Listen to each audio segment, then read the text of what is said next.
Hello, hello. Welcome to WIP IT Sunday, and hope everybody had a happy 4th of July.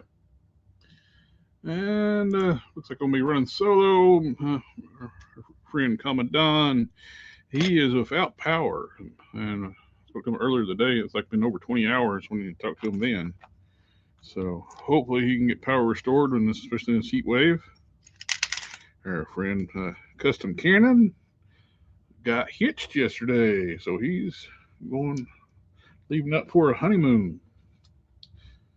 So congratulations, my friend. I hope everything goes as fun and dandy in the new matrimony world. And I don't hear background music. I know I turned it on and it didn't go on. There it is. Hello, hello. Hey, Namafield. And I am continuing work on converting the loose collector Bigfoot into my original character Bruton. With Custom Cannon, he scanned on the feet model before for the well, I would say smaller version, but it's Marvel Legends Hulk size. And he took that foot and cut the front of it off, and where it can actually go onto the loose collector foot, and I'm retaining the toe hinge. But what we end up doing, instead of using the pins, we put little nubs here, and I cut a groove into the sides of the foot. So now I can actually just pop it in. It makes it much easier for like working on it for painting. When I paint it up, everything it don't have to worry about trying to put a pin in, printing in softer materials. I'm using a tough Anycubic tough resin. It's a hard resin, which is not brittle. So a durable resin and a friction fit. So I got a pinless joint, and like the loose collector, which is it's like the only pin they have on their figure is the toe hinge. So I got it set up where it's a friction joint. And they do that a lot with Transformers, where like instead of using pins like they used to, they'd actually do the friction fit where the panels and stuff would pop off. So that worked out great. Thank you again, friend Custom Cannon, for doing that. And like I said, it wasn't modeled for this for exactly, because we squished it down and cut it, so I had to end up adding some fur texture to both the original foot and the printed one, because it sticks out over here and sticks out on the foot, past the foot on this side. So I need material over this way, and on this side I need material this way. So we're gonna mix up some green stuff, put some here and some here. Y'all, already put some on the middle, so, and we can do some trim that up now while it's hardened up. Also, too, this one I carried after all this dried, using combination green stuff for the structure, because it's easy to work with and it's a solid base for that stuff, and it's durable. And for I'm using fur texture stamps that I made off the Ursa Major body, and creating the fur texture. And I like the Apoxie Sculpt for like texture stamps, because the detail's more crisp. You still get like nice detail out of the green stuff. Like, see, like here, I put some on there. After I did all this texture here, I needed to extend this out, so I rounded it off so it goes into the cavity of the foot. So I want to have fur texture on that. So you can see it there. You can see the fur texture keeps going. All right. Now,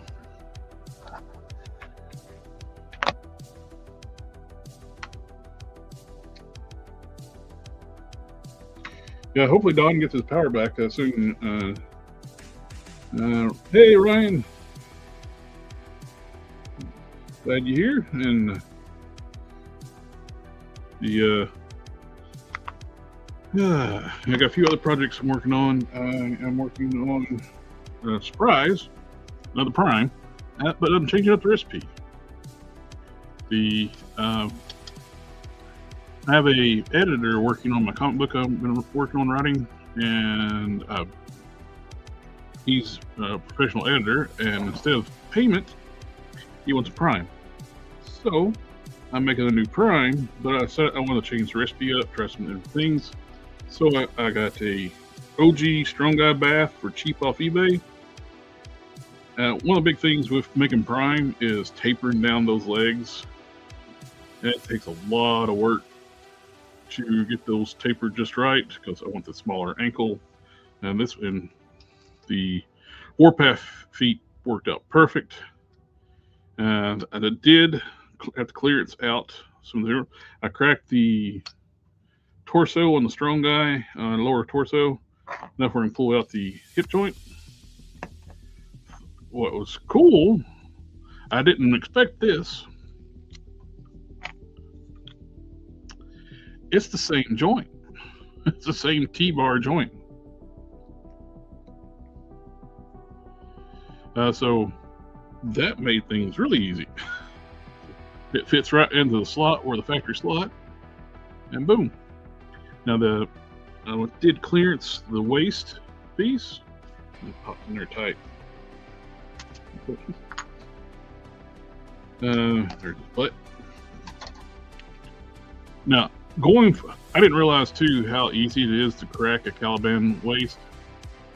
Never really had a reason to, but going forward, if I'm making anything else with a Caliban, I'm just cracking the waist because it makes it so much easier clearancing the hips. You just drill a single hole down here, put some snap ring pliers in it, and that comes right apart. And you can see the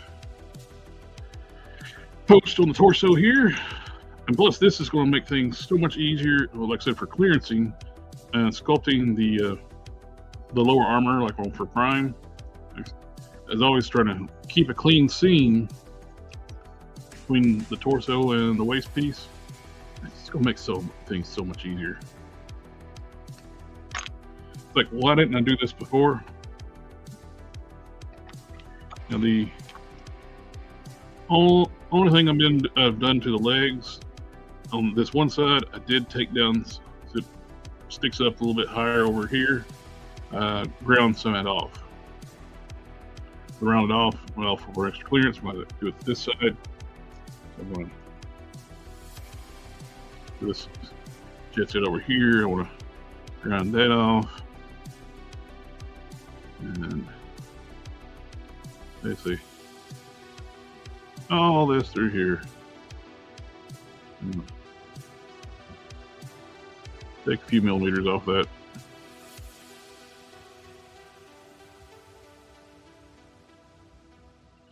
It's like the marker method I put on a long time ago, like mark where you want to cut off.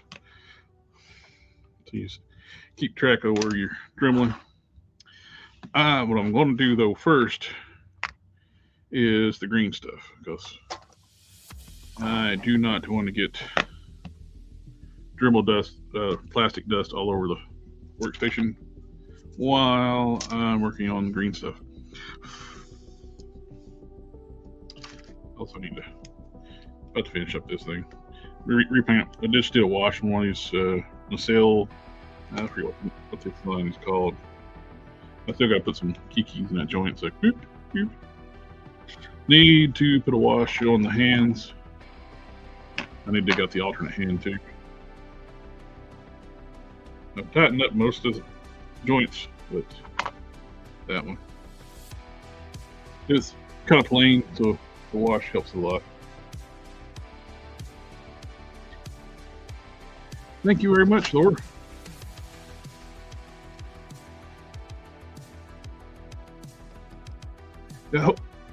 Yeah, I hope Don's power comes back. It's the worst possible time, I think. Although I guess snowstorm or heat wave is worst times you can lose your power.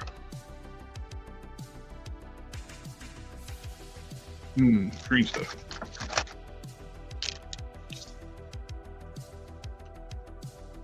Also got the Bruton heads primed up. Did black primer on them.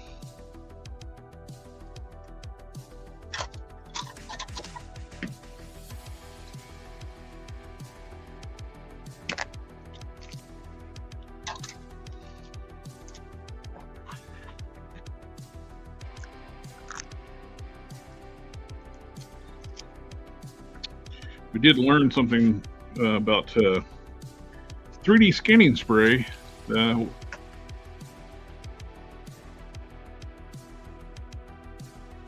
sent those feet and dragon's head for him to scan. I had this duller. I used like a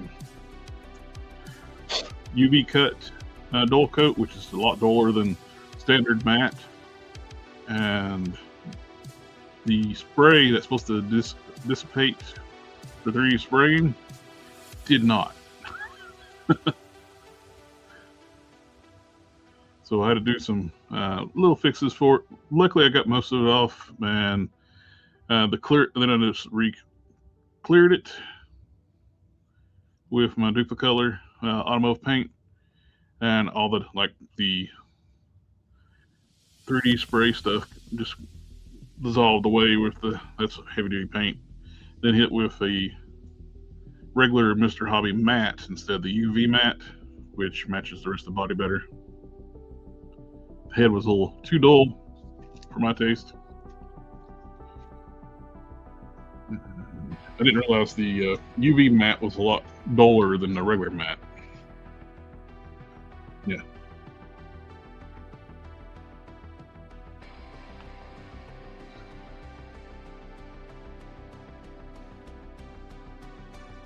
I'm doing too with the green stuff. The contact points between the green and the blue start curing. So that's hard in between there.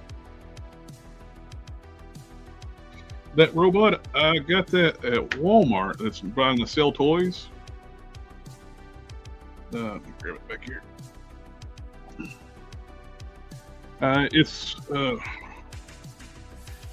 like a revival line from like from an old property from the 80s, and they're kind of cool. The joints are a little loose. We've add a little bit of paint to them. They look really a little bit of weathering on them. They look really cool. I like to replace the sticker. Eventually, it'd be cool just like do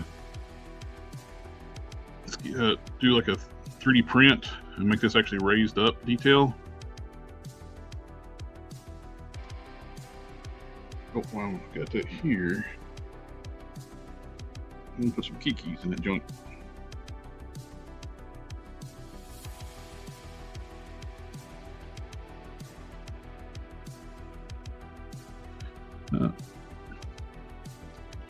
Kikis is wonderful stuff for loose joints. Work it in there.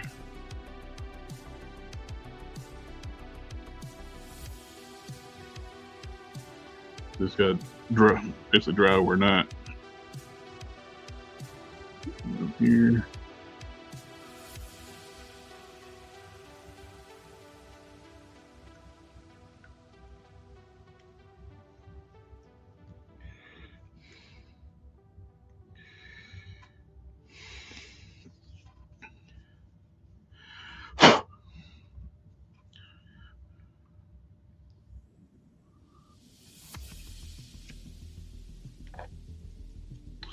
And the only thing, one of the few things I don't like about them, besides just the loose joint issue, the knees go forward and backwards. They actually go forward, but they bend farther forward than they did backwards. And that came right off.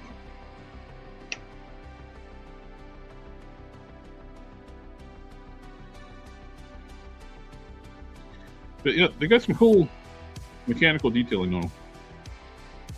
They were clearancing them out, and I picked those up. RoboForce, thank you, name of failure. Yeah, the original toys were, I think, motorized, didn't have legs, they rode around.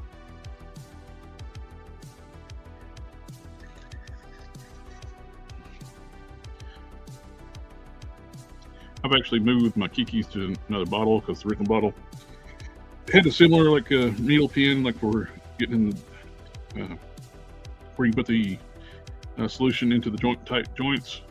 But you gotta make sure you clear your nozzle before you put it away, so it will harden in there. And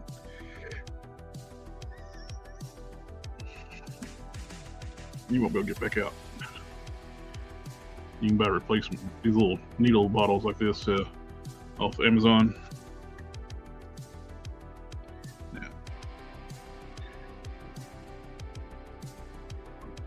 Yeah. So on out the door.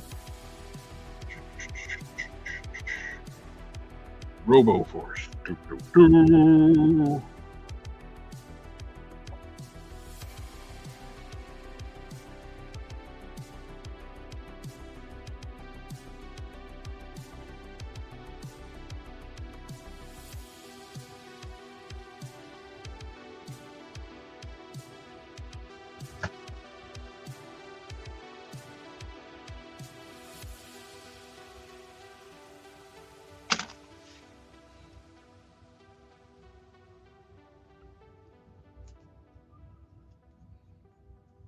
I think it might be raining, which is great. Cool temperature down.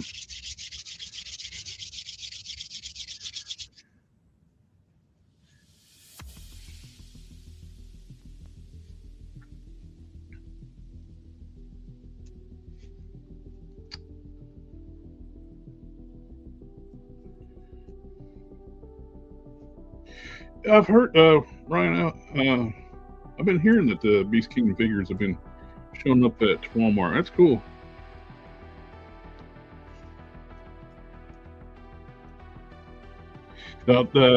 Nacelle makes Spiker Mice from Mars. I got the first wave. Wave 2, I don't really know if I want or not, because I got the original Biker Mice and their human companion. Did I need anything else? Or did she come in the first wave? No, she wasn't in the first wave. Sorry. I think she's in wave 2.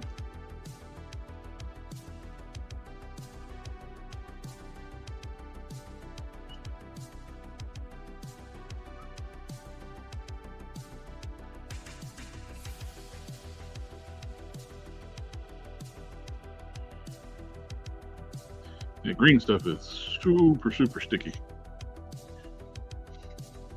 So I highly recommend buying their sculpting Vaseline.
I'm using this to build up the height difference between the two pieces, and then I'll put the fur texture over top of this after this cures. I'll hit this with a rough grinding bit where the epoxy sculpt's got something to bite to. And 4th of July was good. It didn't really do much, just comfort my puppy dogs with the loud noise. My senior girl, Roxy, she don't like it at all. She's terrified of loud noises.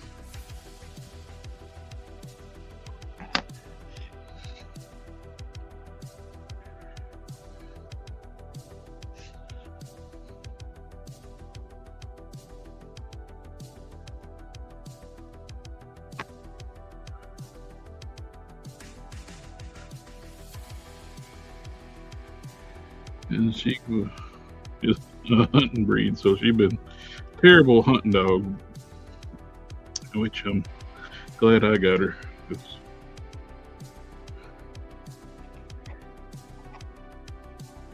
When I got her as a hunting dog, they've been pretty mean to her because she don't really bark. She don't like loud noises.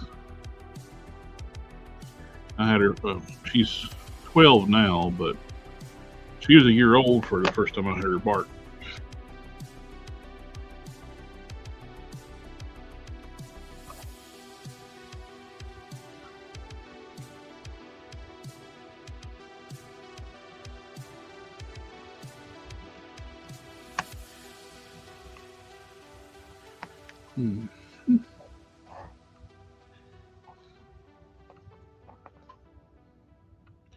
Yeah, I'm pretty sure it's pouring rain right now. Oh.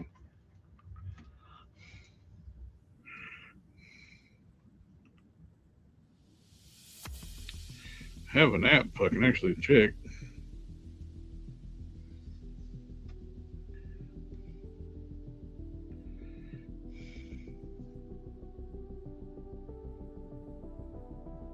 Oh yeah, it's absolutely pouring.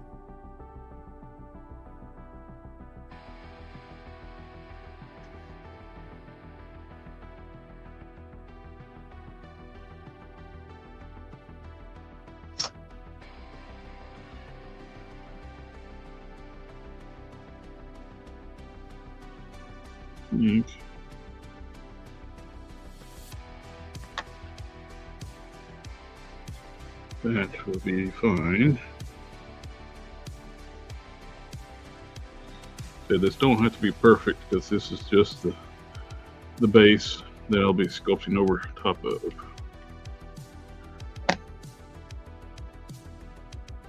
I've made up way too much green stuff.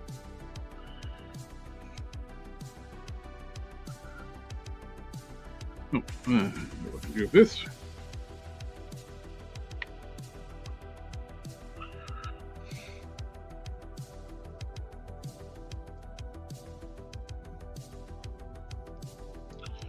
Get a little bit too much on this side when I was clearancing.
Yeah, looks good.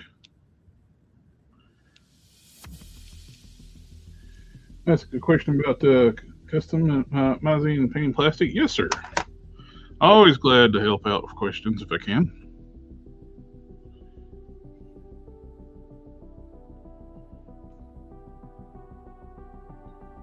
Oh, that's awesome, Brian.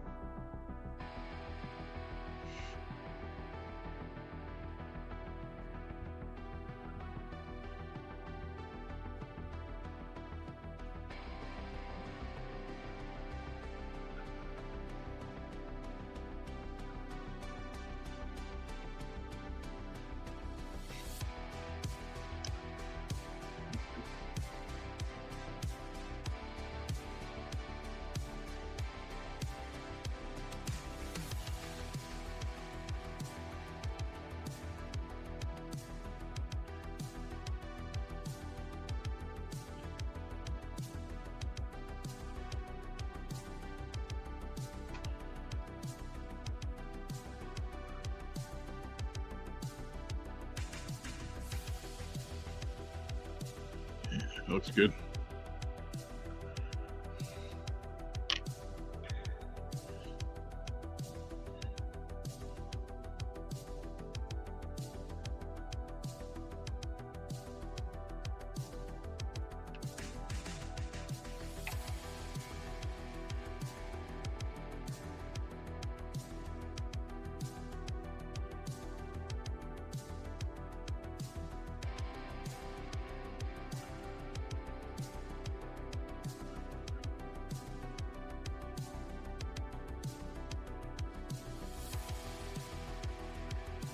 Now, having this office will make sculpting the little triangle piece, bottom peak of the chest armor, so much easier.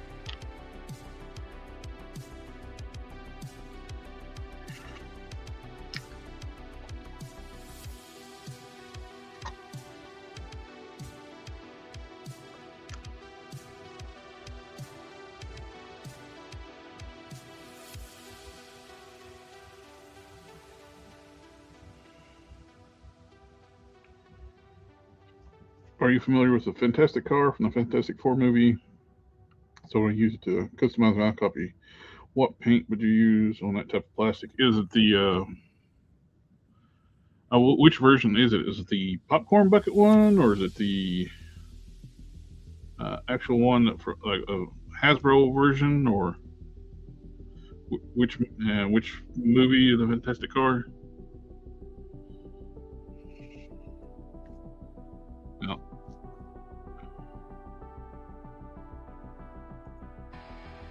Actually, there's a paint I've been wanting to try. The Craftsman.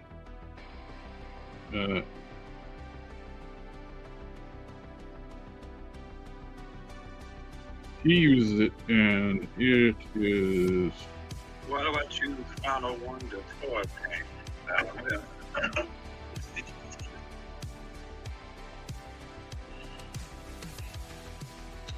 Vinyl Wonder toy paint,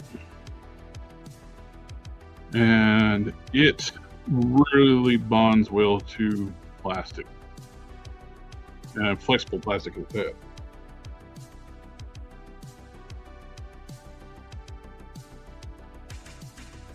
Vinyl Wonder is what it's called. He's scratching it with a fork, and it's staying on there.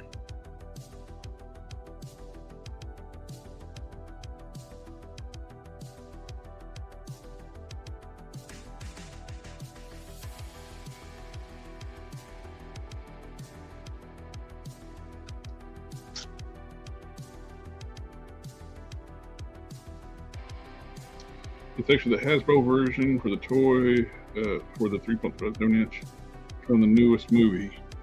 Well,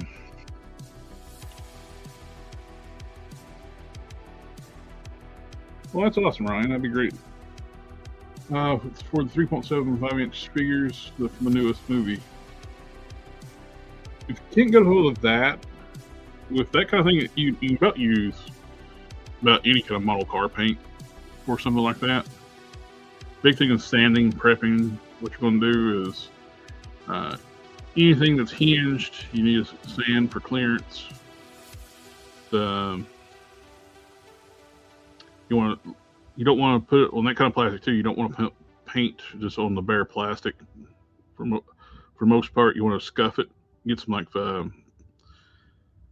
some 500 grit or something, 1,000 grit, and scuff the paint where it's not really biting into it. It's just enough where it breaks the surface where the paint can actually bond to the plastic. But that final paint that the Steady Crafting Craftman uses, that is in some impressive looking stuff. So if you can get a hold of that, I would use that. That stuff looks amazing.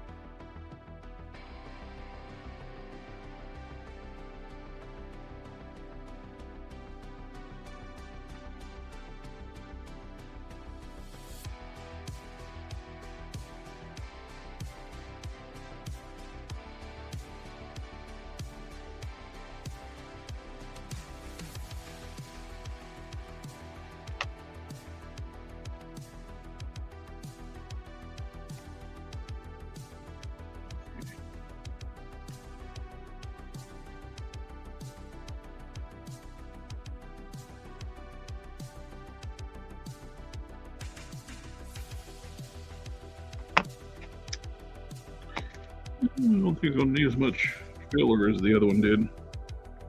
It was like for some reason, lined up a little better.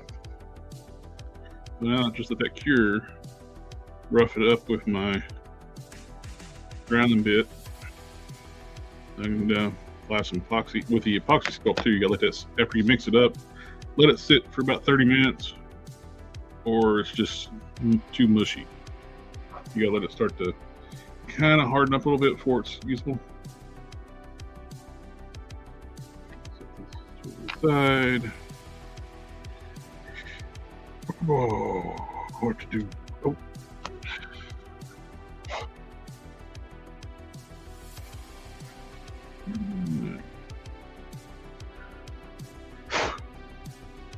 You mix up too much epoxy, it's kind of good to have too. Have some molds you can push it into. You can use for other stuff.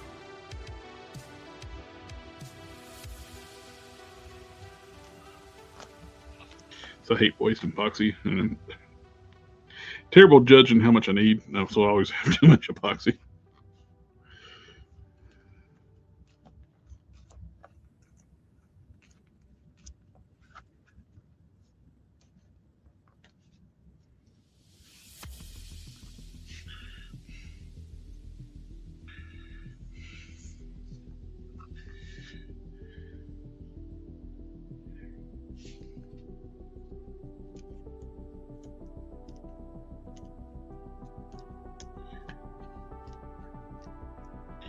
Yeah. When I get the Dremel out, I always recommend eye protection.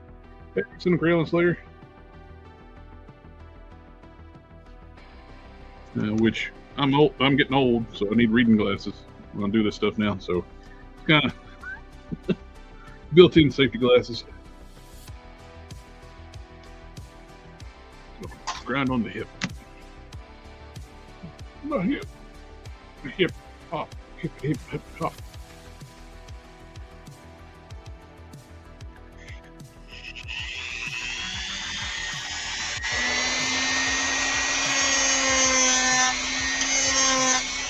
Well, if you don't like the sound of going to the dentist, you might want to turn your volume down.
I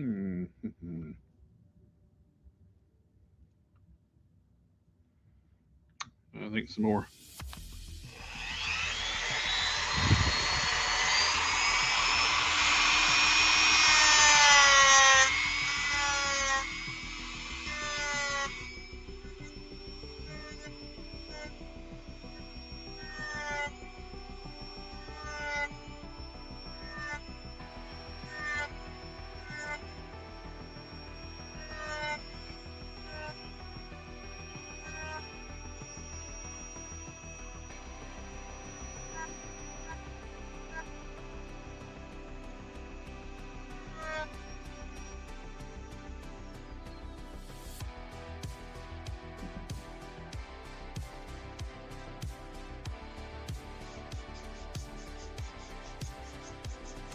Another good tool to have here, is cheap tool to have, is just emery boards. And you can get these at any department store or in the beauty section. They're cheap and they work great. Or you can get them off Amazon too. They buy them in multi-packs. You got a coarse side, you got a smoother side, finer side.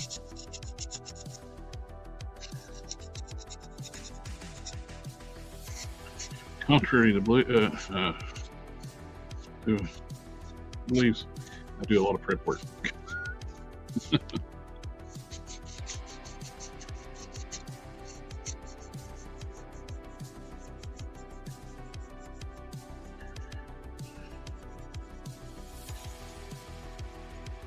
Key to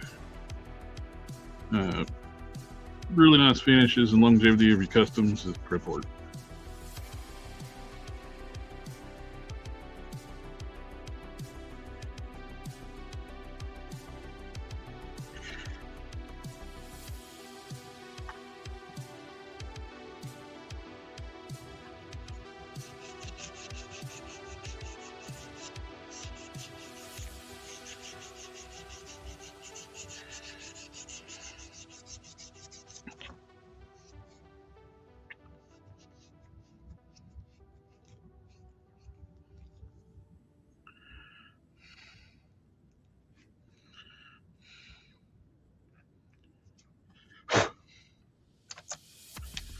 One thing you gotta clear out too when you plastic, when you're like an opening like this, so the melted plastic will build up around the edges. You gotta go back and clean it out.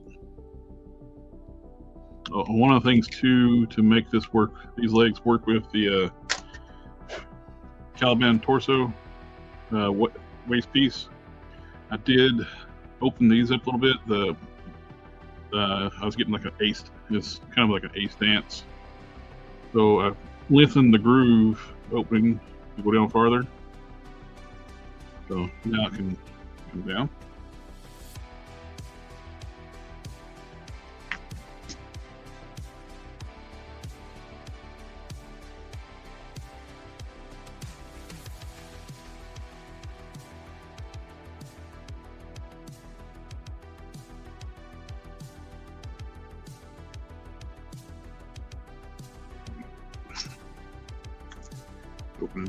I'm in Dom, my buddy Hulk Smash up in Canada. See if he join in and chat.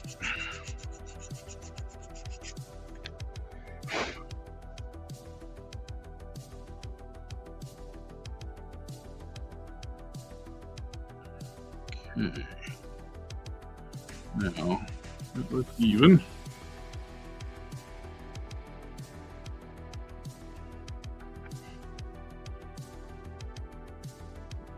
In there. Yeah. Yep.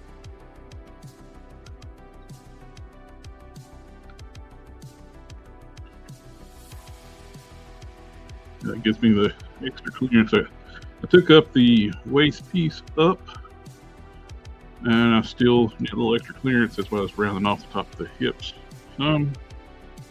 And as far as I know of, no one else has ever done this swap. I like it. I think this is actually going to have a more accurate silhouette for the character, like body shape proportion.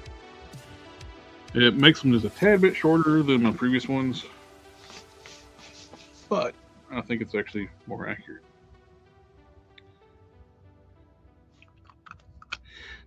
Tempted to taper down the forearms a little bit.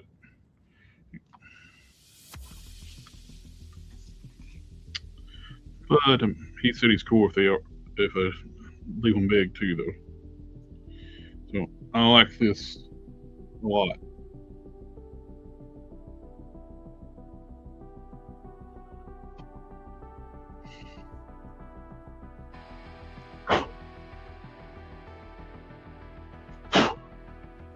I'm going to try, and I bought some fresh blue stuff. I'm trying to make a mold off this chest armor and see if I can reproduce that with push molds.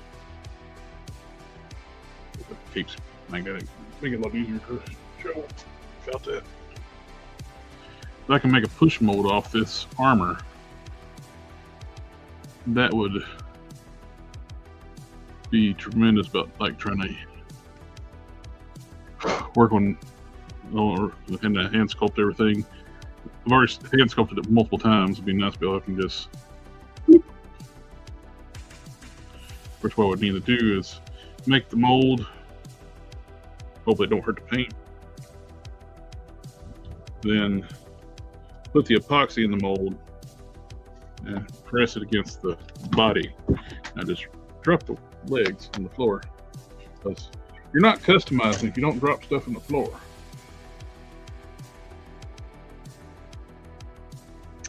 Where'd it go? Always goes under the table.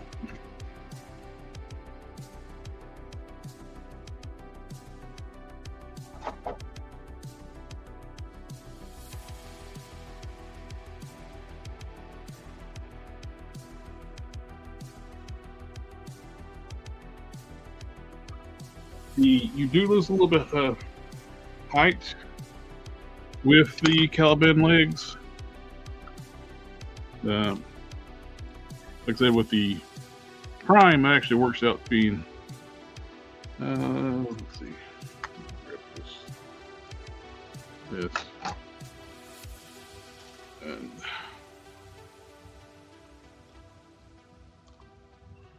you do lose a little bit of height, not a whole lot.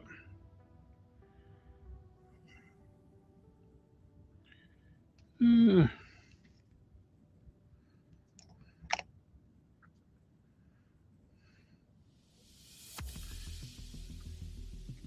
gonna try to get there. Try to get lined up here.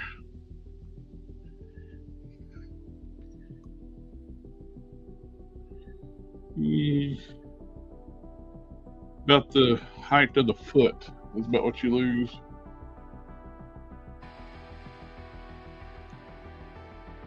Like I said, with this character, I think that works. Because Prime was big, but he wasn't super tall. I think having the legs like this actually works out well. Like I said, I'm tempted to taper down the forearms. And just he was never drawn with like giant hands, giant feet like they do with Hulk. It's like over like blown bodybuilder proportions.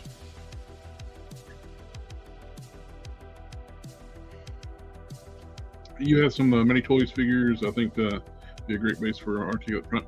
Oh yeah, there's some great bases now out there, more than just Caliban. I've been using Caliban more for consistency. With I'm doing like that's my first appearance Prime. I'm working on a final form Prime. I'm gonna do a Rogue Prime too. But I'm sticking with the Caliban for those where it can have first form, second form, third form, all identical. Since this is for somebody else, I can experiment a little bit more, change up the recipe some, which I'm liking so far. And with the gauntlets too, the I can actually custom cannon. I think him like one of the ones that sculpted, and he reproduced it in 3D, so I can actually size it to whatever I want now. So if I taper down the forearm, like this is the size I have right now, I can actually taper down the forearm where they fit the smaller arm. And I kind of would like to go with a little bit smaller hand, like a Warpath hand or something along that line. Maybe a little bit bigger than Warpath.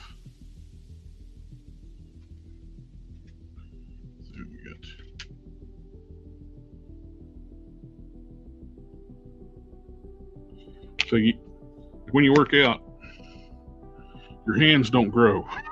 They stay the same. Your forearms can get more muscular. Yeah, they can get more blocky, but not. They don't grow like the rest of your body. You have bones in here. So when you work out, your feet and your hands will stay proportionate to the rest. So when you do Supergirl stuff, they always do the giant hands and feet, which is fine.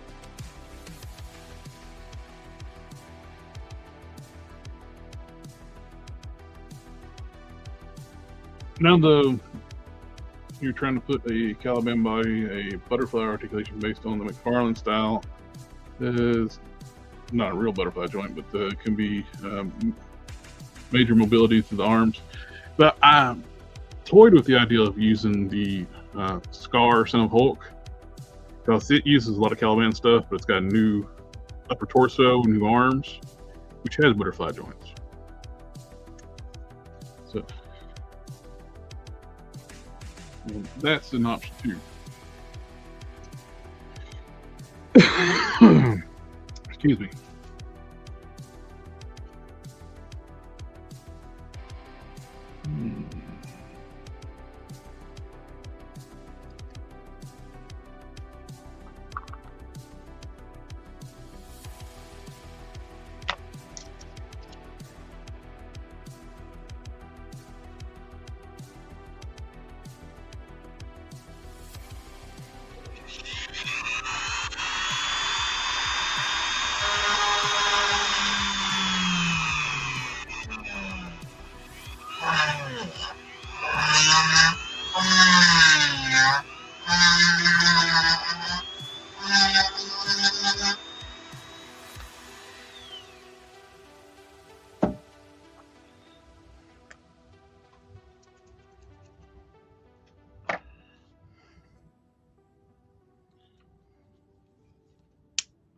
There we go.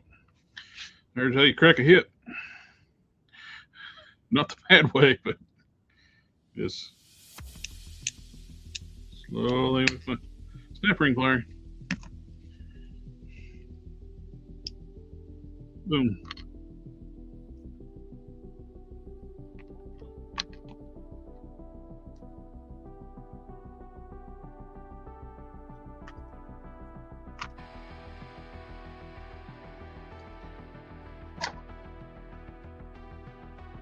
The Hulk 2099, the butterfly joints on that work a lot better than the 80th torso.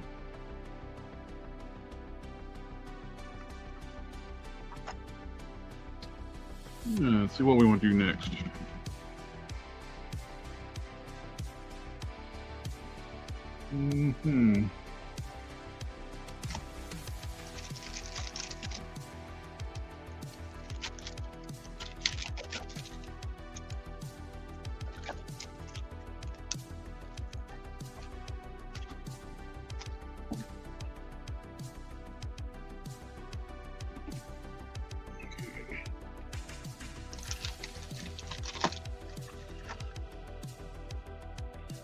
Warm brown.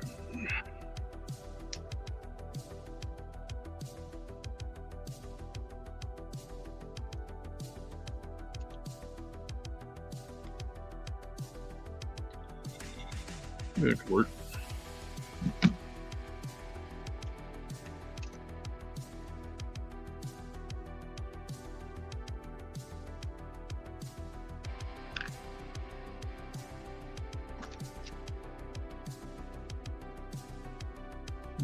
Don't see my, unless my tester's burnt sienna.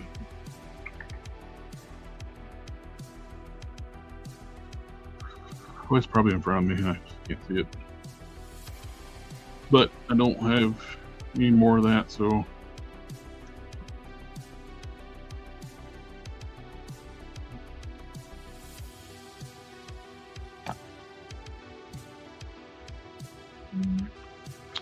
I'm going to use this warm brown.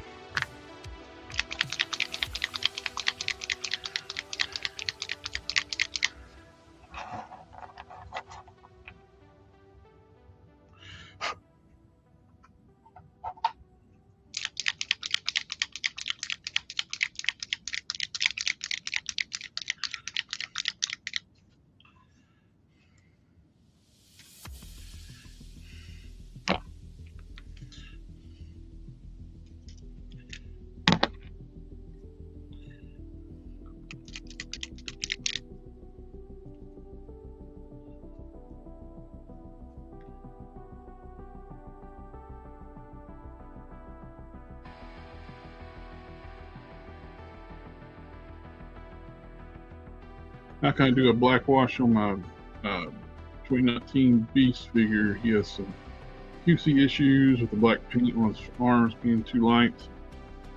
One, I wouldn't use a black wash. I would actually use a blue wash. If you can find it. I use Testers washes. They got multiple colors. I have blue somewhere.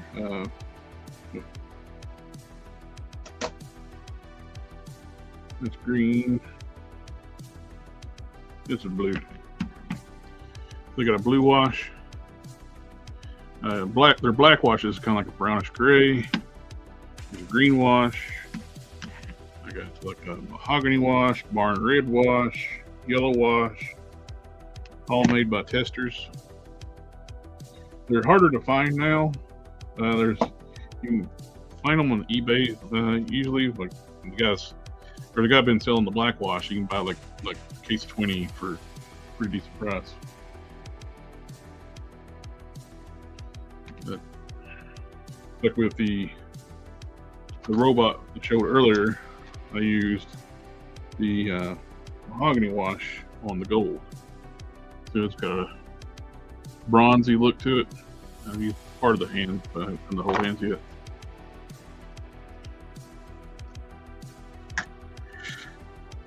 Oh, what I'm doing here, I'm just using this to hold my paint lid.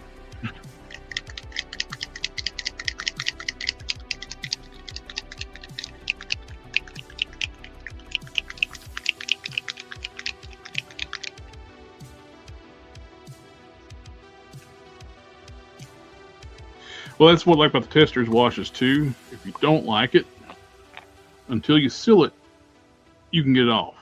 It takes a little bit of elbow grease to get it off, but a little bit of hot soap water, scrub brush, maybe even use some super clean. It'll come off if you don't seal it.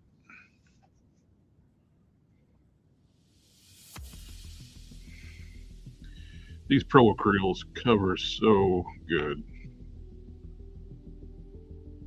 But they're not durable. They require sealer to be durable.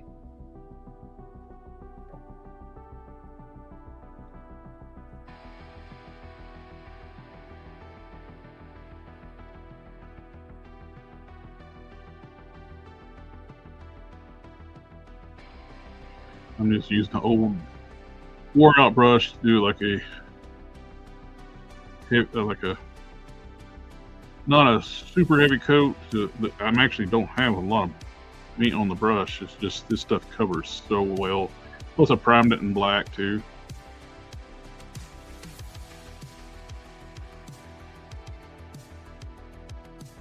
I got one with a loose bristle brush because the hair sculpt.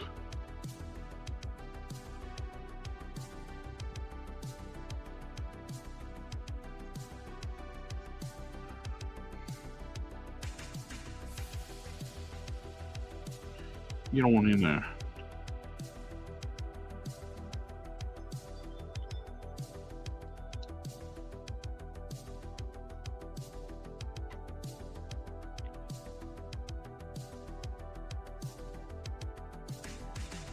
This is a brush I use for dry brushing too. It's like a 20-year-old paintbrush. Very wore out, which you, like I said, I don't like when these people come out here and tell you you need to buy the most high-end stuff to do customizing. You don't. I will say, in the long run, if you plan on doing a lot, one of the big things, do invest in a quality Dremel tool. I'm in the past I've bought cheapos. They wear out fast. That was just go ahead and get a Dremel name brand rotary tool if you're going to get one.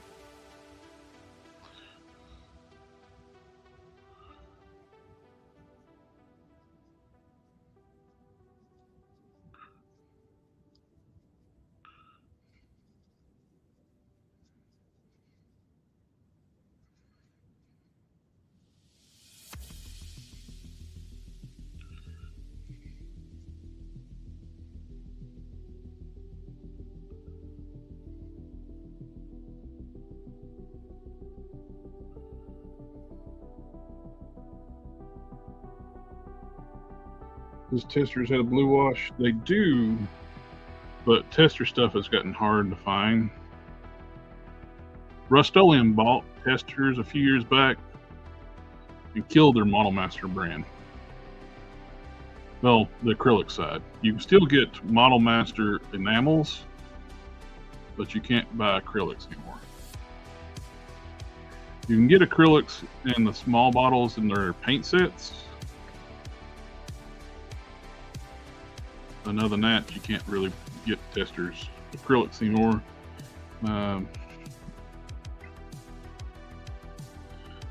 Blue was kind of rare even when they were making it.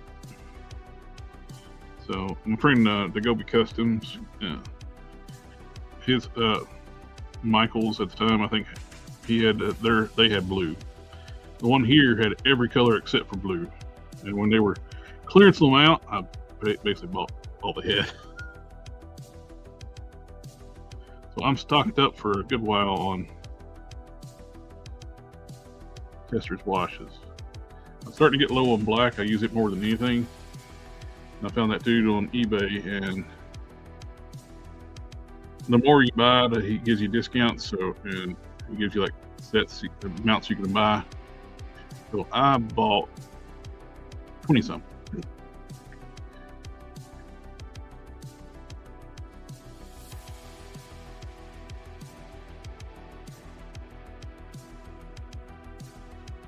All right. First base coat on that one done. Now on the bigger one.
I love how well this stuff covers.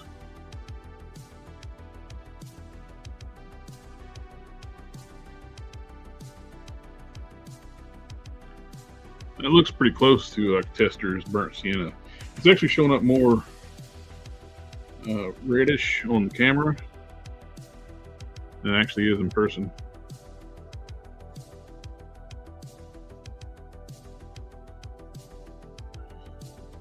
Kind of like the photography of the Loose Collector Bigfoot figure looks super orange. When you get in hand, it's more brownish.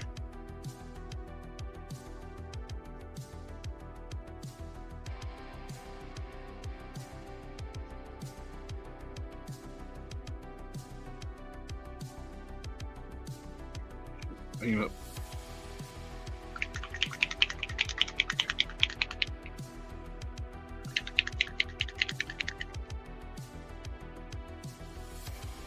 Oh yeah, acrylic inks. That's great for washes. I'm old and set in my ways, so I've made my custom washes too. It's just thinning down acrylic paints.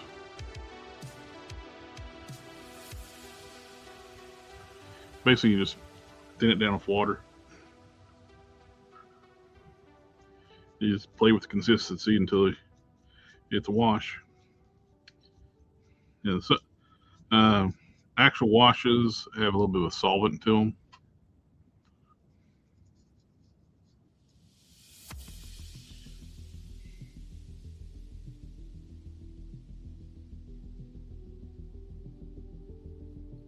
Or a thinner. I really use water though, it's easier to wipe off.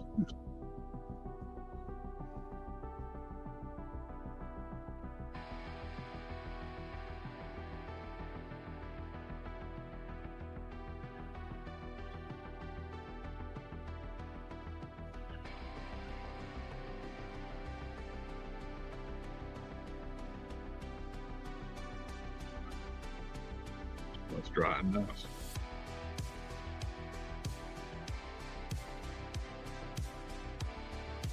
Look, color it's drying.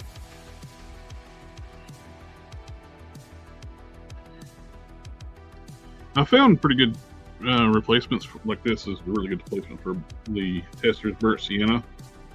The one I haven't struggling to find a close replacement is for Tester's leather brown, and I love that stuff. I got one bottle left. Because once I get this all based up, I'll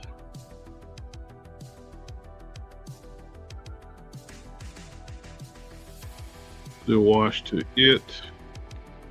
With this, with Testers, I can put the wash right over top of it. This, I'll need to seal it before I do the wash because it'll wipe the paint off. Try to do a wash over top this. This is called Pro Acryl. Beautiful coverage, nice, very vibrant colors. Really good color selection too.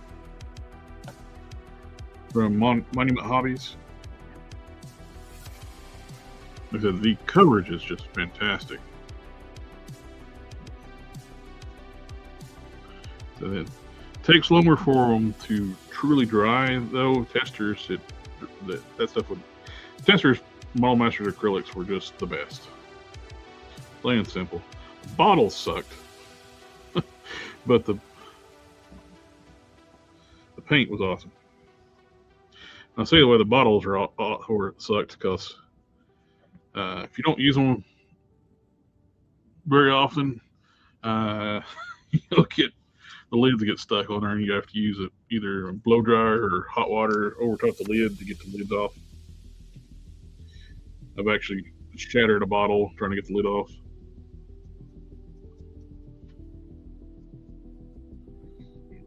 Looks good.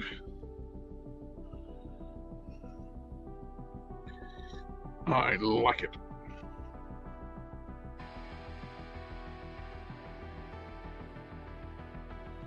That's Pro Acryl Warm Brown.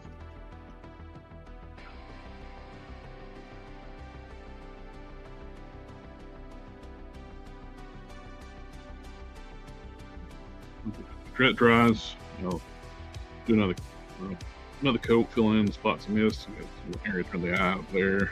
Of course, where I was holding it, tip the trunk, I need to paint that. Whew. I wonder if this. Sweet. This one, that little razor on just restraining sweeter come off. About too small for any comic book Marvel Legends male figure. Hey.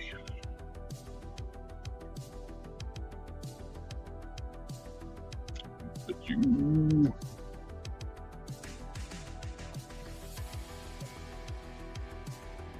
Over there.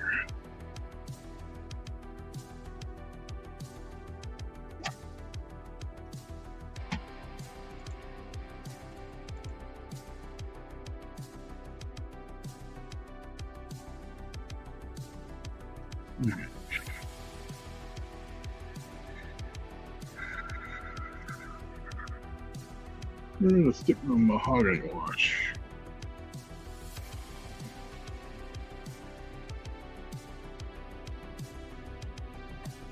There you are, right in front of me. It's like a brownish, reddish brown.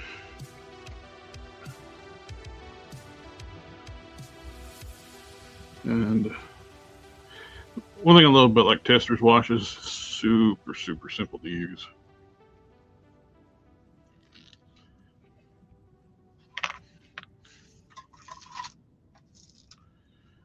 Another 20-year-old brush.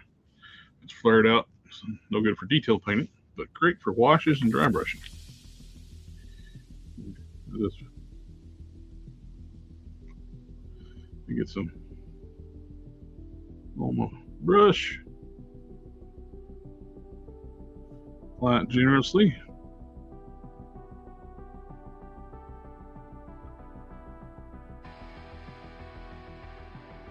Even off the black, because it'll show off on it. Black and silver too. Show up on that.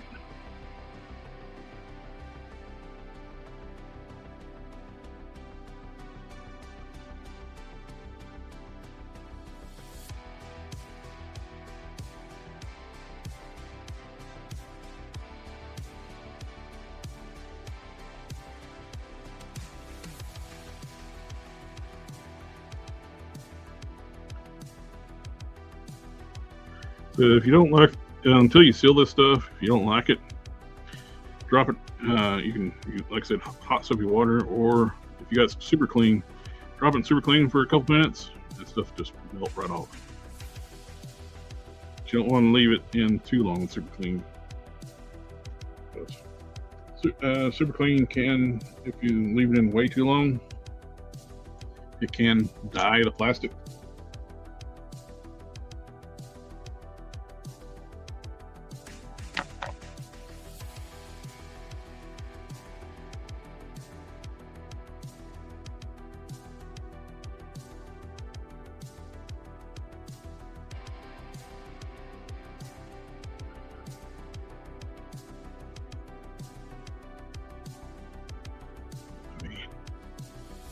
Or anything, or black parts to worry about.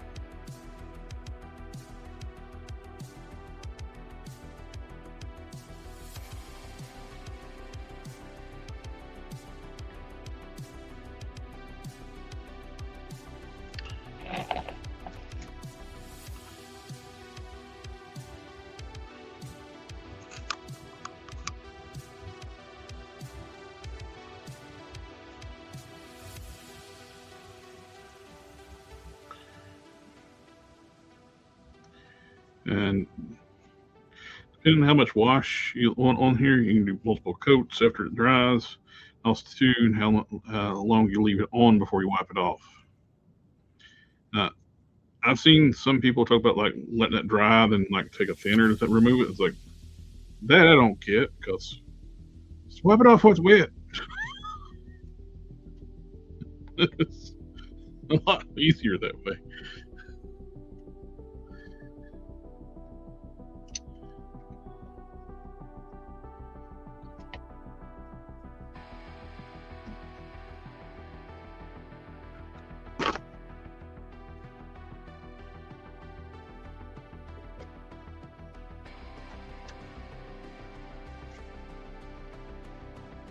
Like there's nothing to it. Just brush it on very generously, and I tend to do like a one direction wipe. Just light wiping, leaving in the low spots. I mean, just no pressure, just the pressure of the cloth, the paper towel.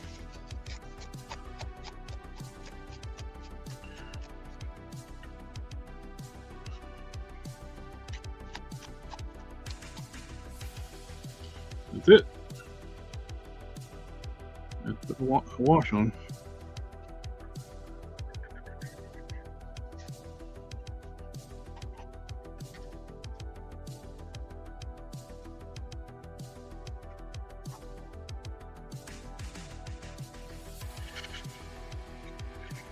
Do do do do do do. Bum bum bum bum bum bum.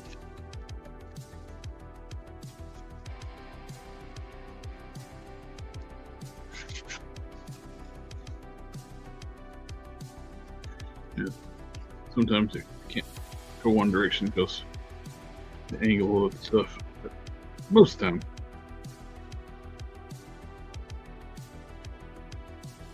And dabbing too, just to get the excess out in low spots.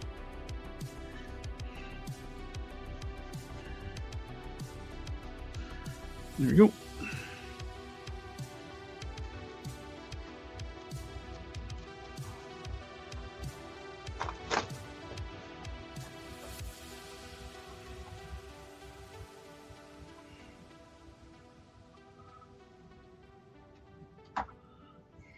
Boom.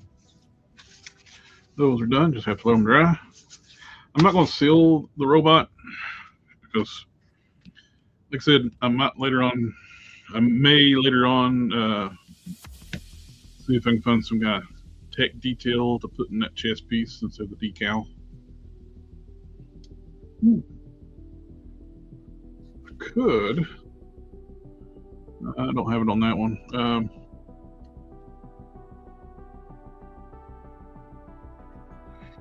This is not it, but it kind of shows an example of what I'm talking about.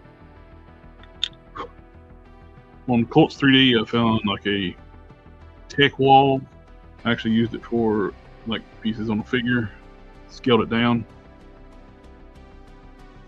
and it's actually rectangular, so I can actually scale it and have some of this tech detailing on the chest.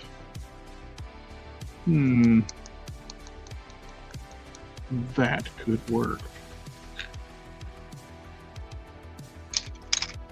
Love it when the plan comes together.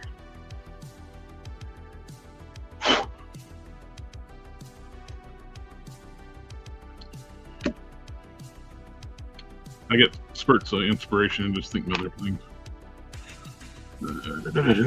Oh, I'm liking how that's looking. When it dries too, it smooths out real nice. Application, it reminds me a lot of testers, the Pro Acrylic paints.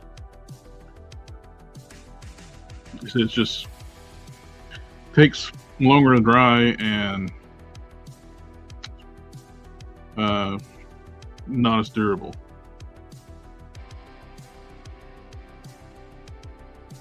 Definitely needs a sealer. It's not as bad as Citadel paints. Citadel paints cover good too, but they're very easy to scratch once you seal them.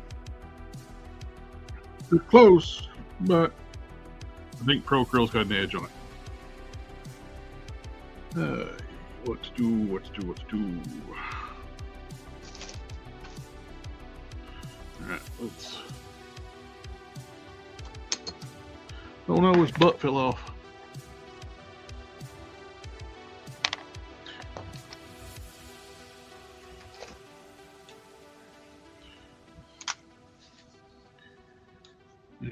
Yeah, I don't know why I've not cracked the waist before. That makes things so much easier.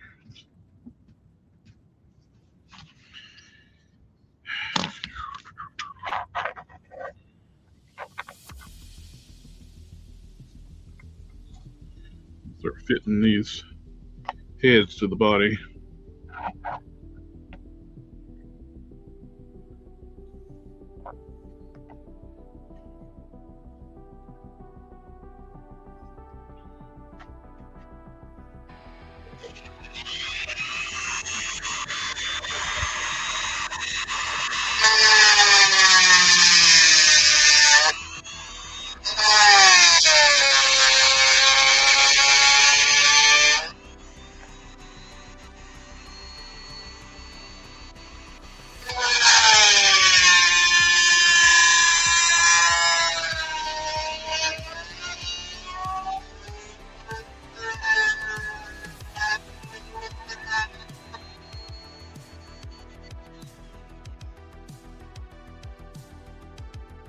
Real bit.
Use the drill bit to open up the sockets where I can get that in there.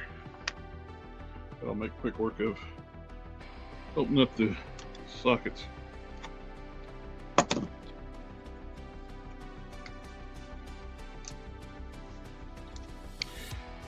Well, I did start watching some anime.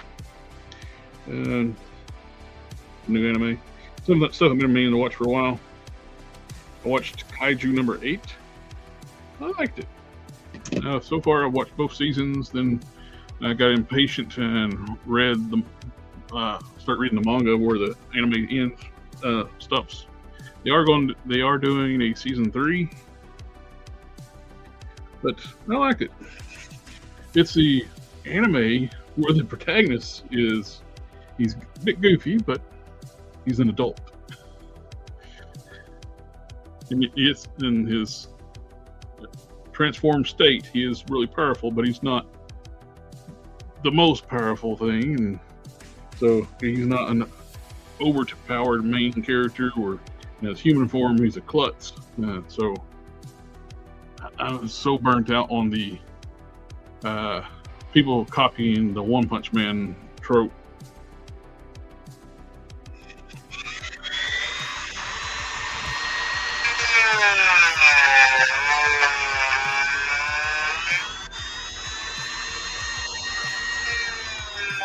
Like I said, this cuts through it really easy.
I watched the first I watched the first season of Fist of the North Star series.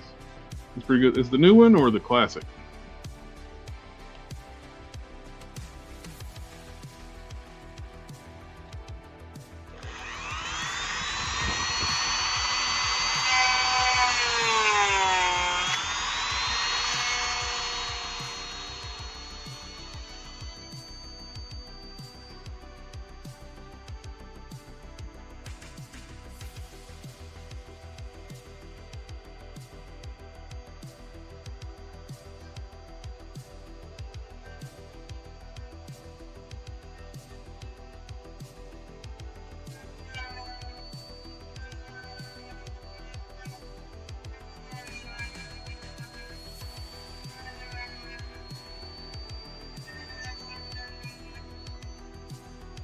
The new one. Okay.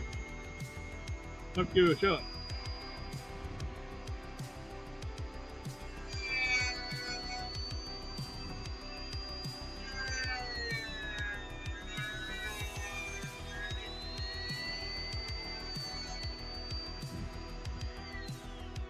I think there's certain tropes that just get tiring, and well, basically all media, but the isekais, I'm burned out on that stuff.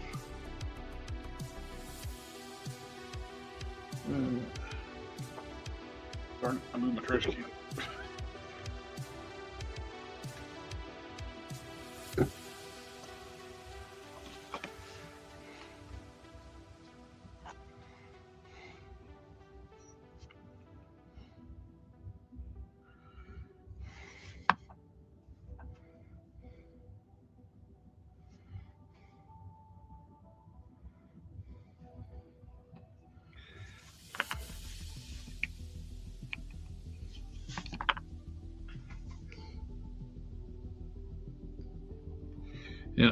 And having so many of them where the protagonist is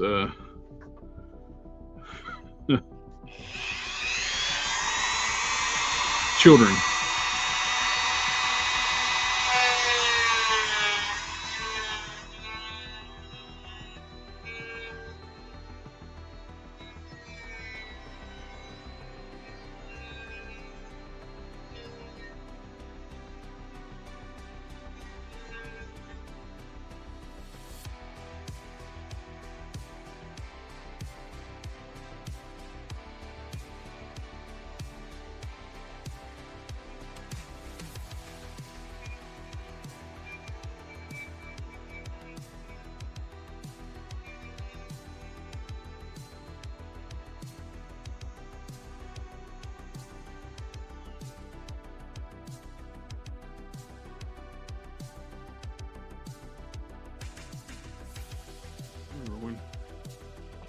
find that hard to find animes where the main characters are adults. And they got this whole trope now too. If you're 30 years old, you're an old person.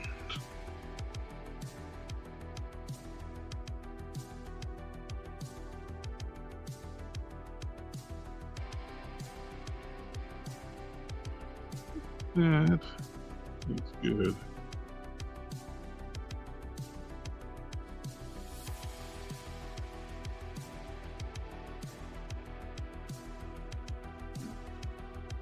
Just going to get them dremelled out and not worry about the green stuff tonight. I use green stuff to make the sockets. Put my shirt over my nose too to keep from breathing dust. I don't want to go get my respirator.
I will say the American dub industry needs to hire some new people. They have like, what, 10 people that do the same voices over and over. Remember, voice acting, you could not tell it's the same person doing multiple voices.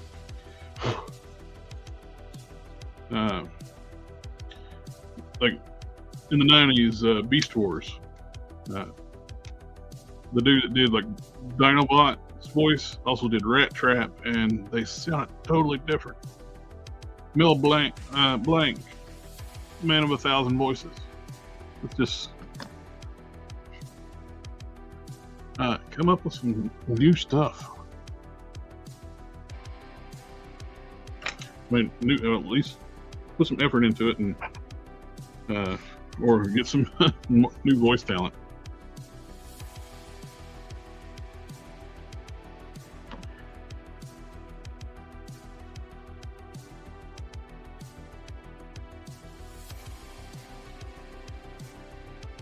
Oh, nice. That's good. That's good to hear. That's another trope I don't like either, like having the main character be a pervert.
I like stuff being have a serious tone too.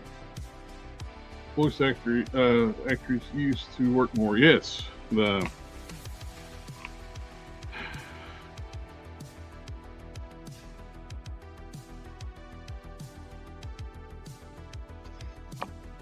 I don't like the whole getting celebrities to voice cartoon anime shows because they don't have the range as the voice actors did. It's like Peter Cullen is like iconic, and he did several characters on Transformers, and most people don't realize like it's the same person.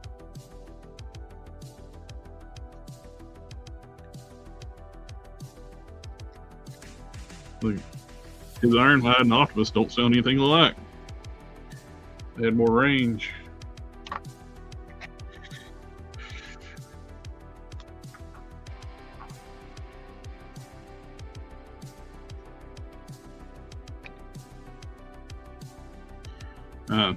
Some of these people, it's actually professional voice actors, are horrible. Their delivery is just so flat, no emotion.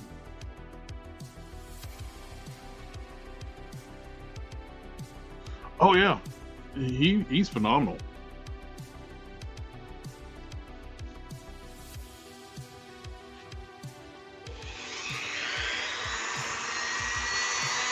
It's also too like the can't remember his name. He did the voice of Goliath from Gargoyles. He was in the movie They Live. He fought Roddy Piper in the alleyway. But yeah, he's got great. I know his voices sound mostly the same, but but he can put emotion in the voice work. He did Spawn too.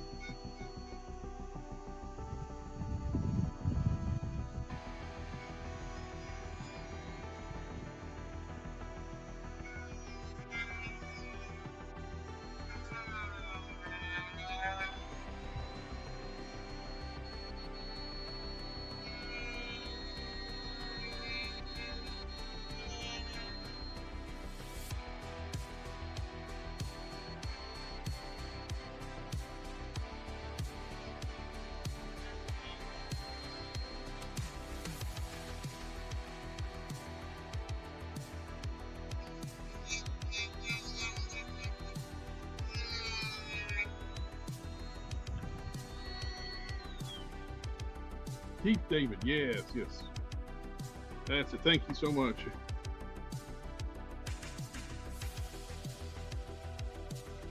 Keith David is awesome.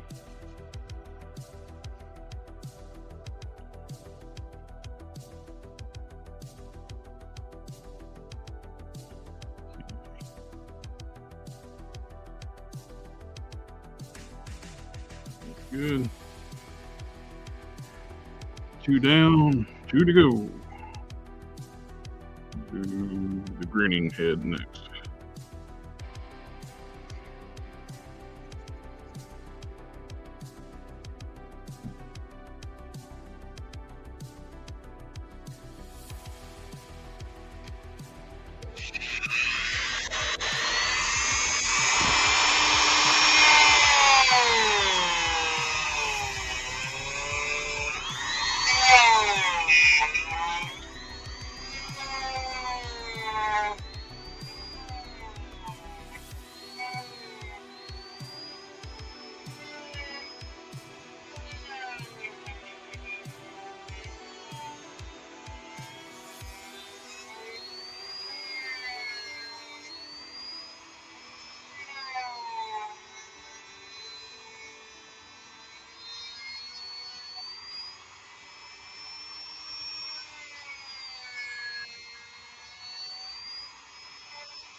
That's what I hate about trembling resin.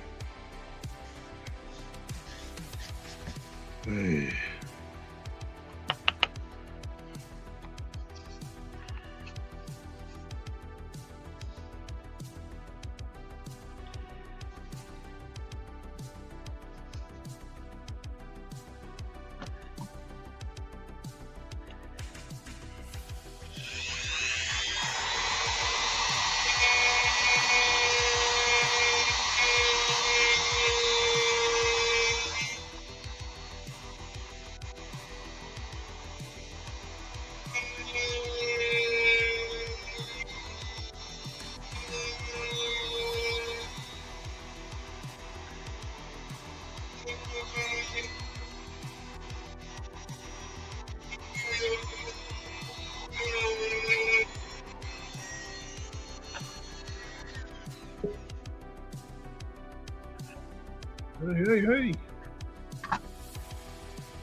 Hey. Hey. How's it going? Doing all right. How are you doing? All right. Just got your message. Oh. I'm fitting some editor. I got to work on my comic, and instead of payment, he's wanting a prime.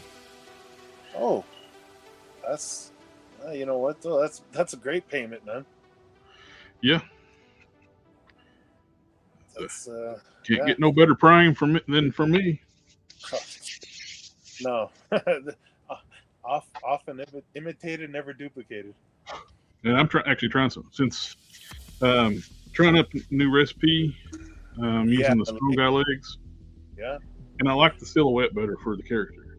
You know what though? The proportions are there because they always had them looking a little. The proportions were always wonky, right? Yeah. Well, he didn't have the big hands and feet like a Hulk. No. I'm tempted to taper the forearms down too, to run a little bit smaller hands. Yeah. But even though because this saves so much work too of tapering those Caliban cankles down. Yeah, I know. But yeah, that's like I mean, he always had like the smaller, hands and feet, and almost like a Johnny Bravo type character. You know what I mean? It's like upper body. They were going for more like I know it's this overblown proportions with the muscles, but still like a actual bodybuilder, because when you work out, your hands and feet don't grow with the rest of your body. Yeah, exactly.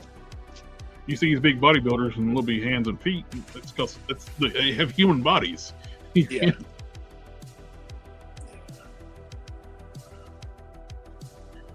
Alrighty, that's 3. Getting the heads fitted to the torso. Oh my gosh, man!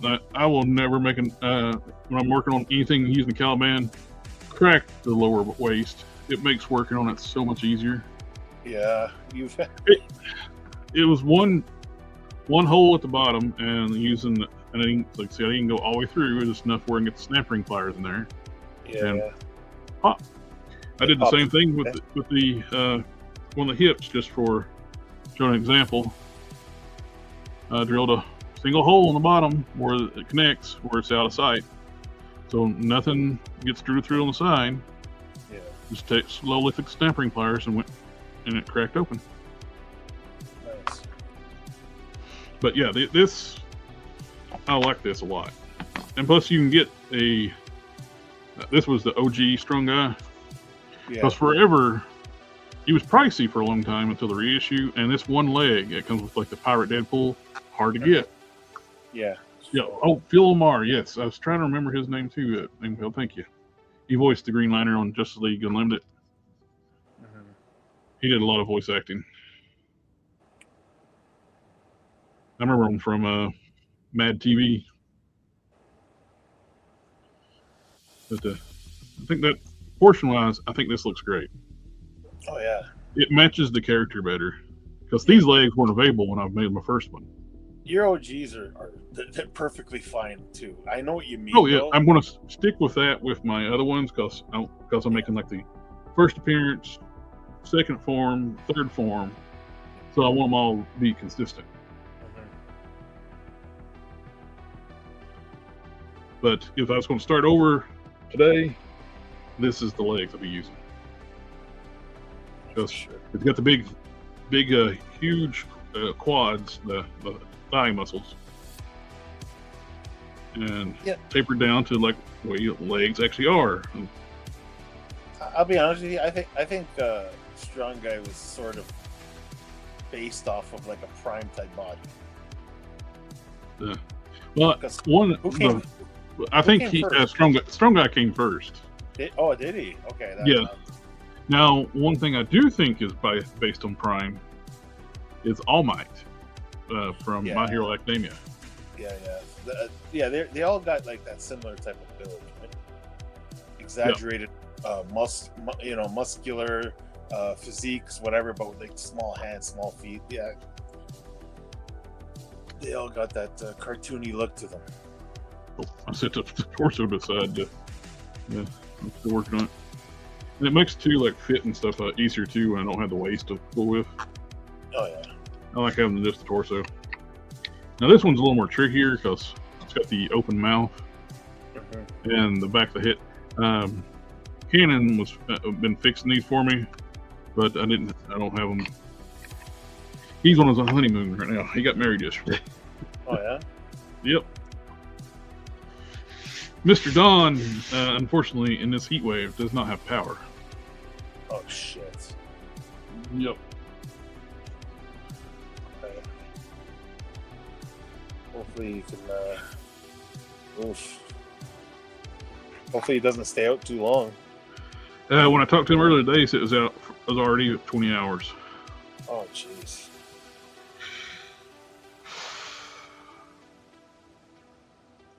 Gotta get them data centers power. Make sure they don't lose power.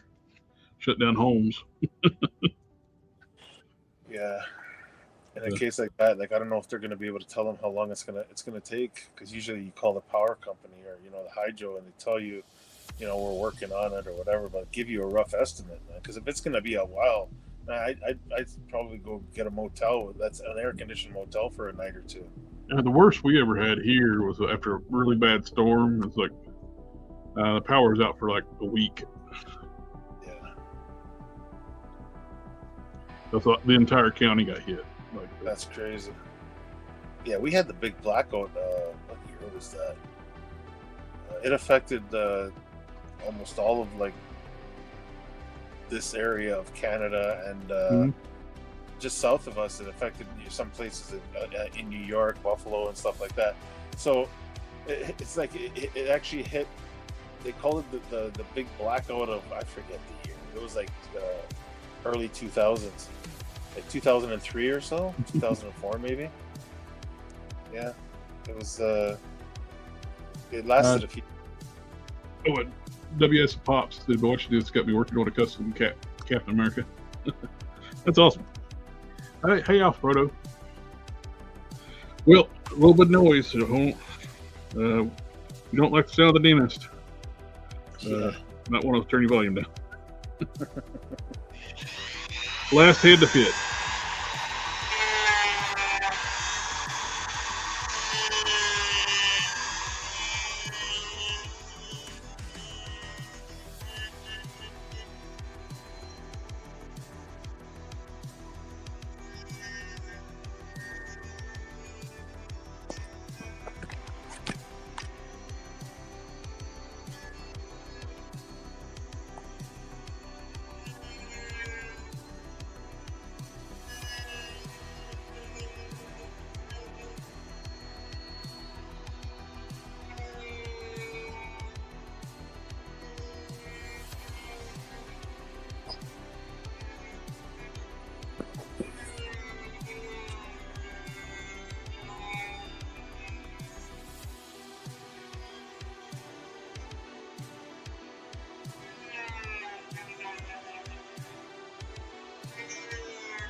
big part of customizing is learning to use a Dremel like a sculpting tool.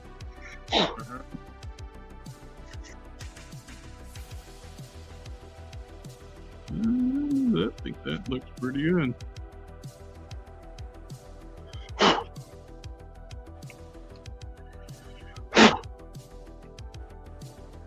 Since he's, I'm doing a first appearance prime for him. The arms that I prepped for my final form, third form prime. Yep. I'm going to use those on his, and I'm going to use Gorgons for my final form. Okay. The Gorgons have arm hair all over them already. I was just gonna say, yeah, he's got the. You don't have to worry about the. Doing the tampo, the water slides. Yeah. Just do the tattoo on the one arm, which I already have that with a water slide already fixed up for that. You know, it's a good thing though. Like I know you didn't even realize it because when you started doing primes, the only body we basically had was Caliban, and then they started reusing the body. So it was like, okay, you know what, you got other options in case, right? I've been waiting for them to do arms and skin tone, and guess what? Gorgon's the exact same color as the body is, the exact same color as Retro Card Hercules. Oh, nice. And I have a skin tone mixed up perfect to match that. Oh, wow. Where are you at?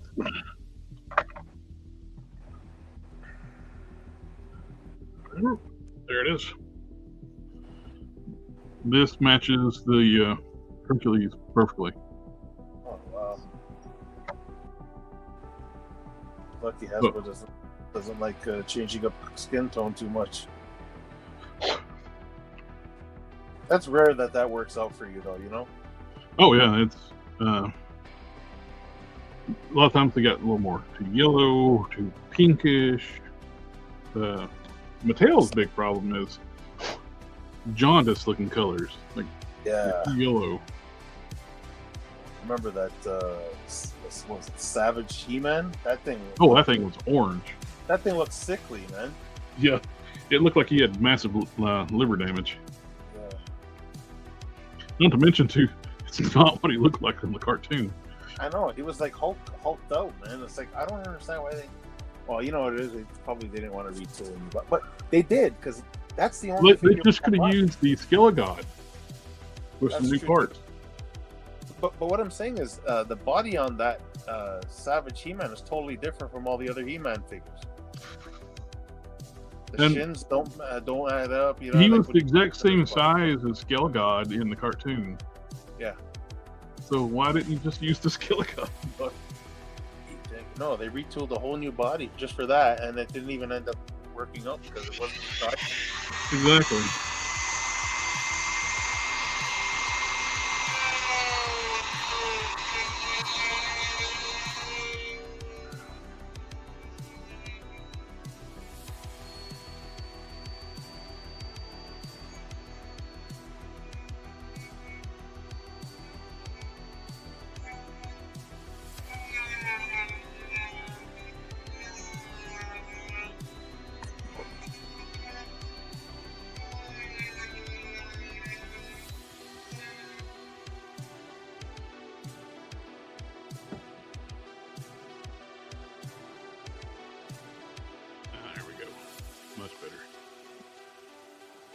I put a curve on the back of the heads so they sit around the neck. Yeah.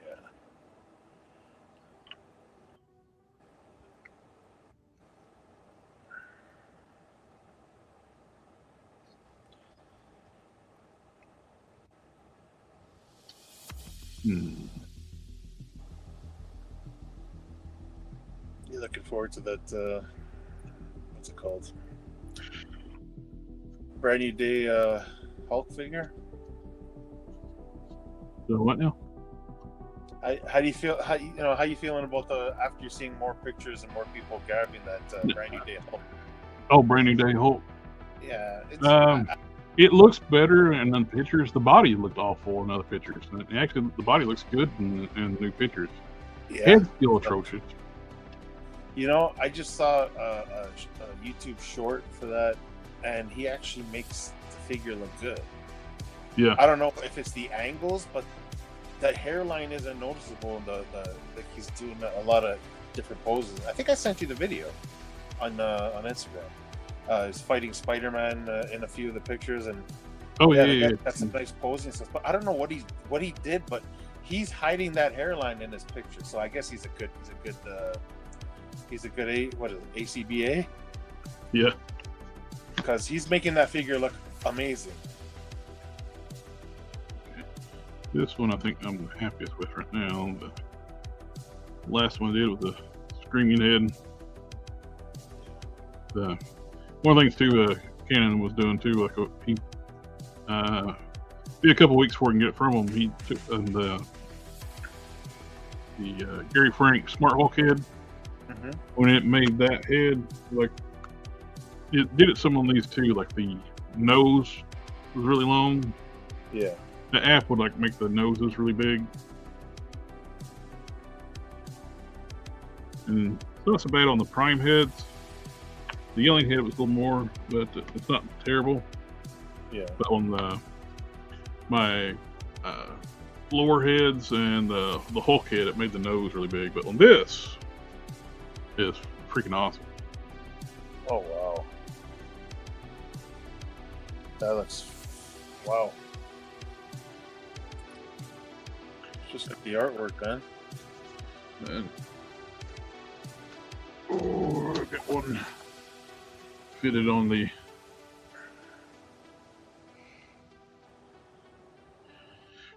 Venom body. Now, maybe when he gets back to work on the armor stuff for this, to make, I may tell him to go ahead, just need to cut out the pecs, because the way my chest is designed, it really needs to have the lower part of the pecs cut out. So I got those dragon eyes on the chest on each side. Yeah. They need to be sunk in a little bit.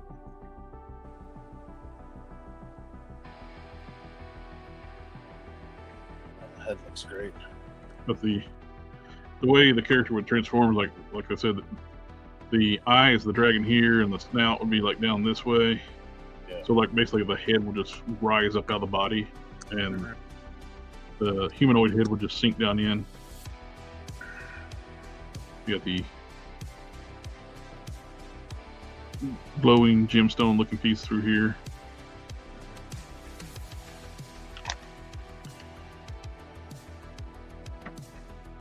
It's going to be a good one. I got my base coat on, first base coat on the new heads. Then one for the OG and for the big one. Yeah. Make them match.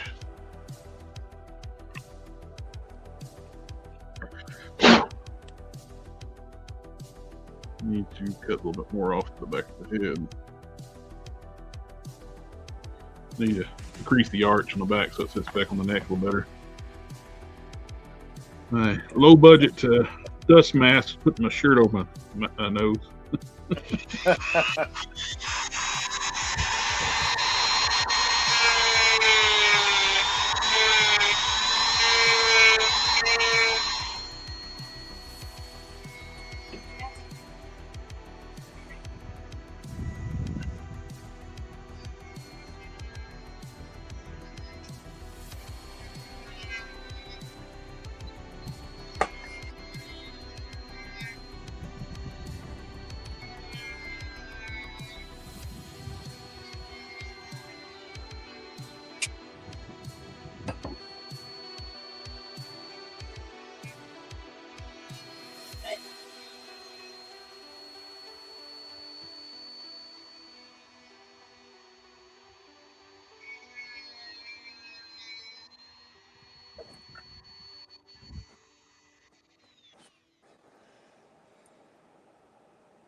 That's much better.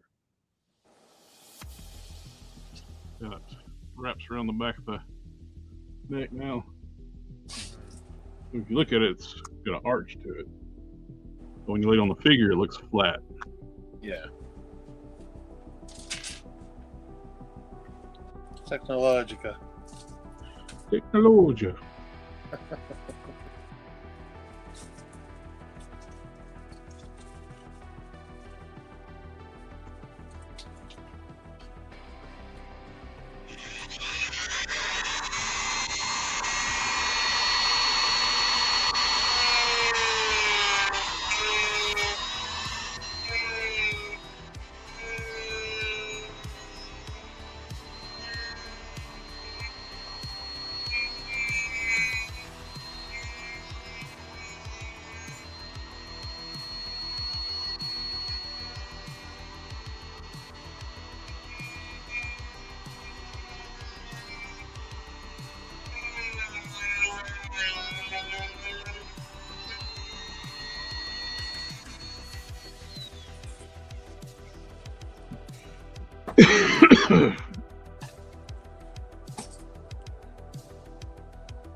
Angry expression.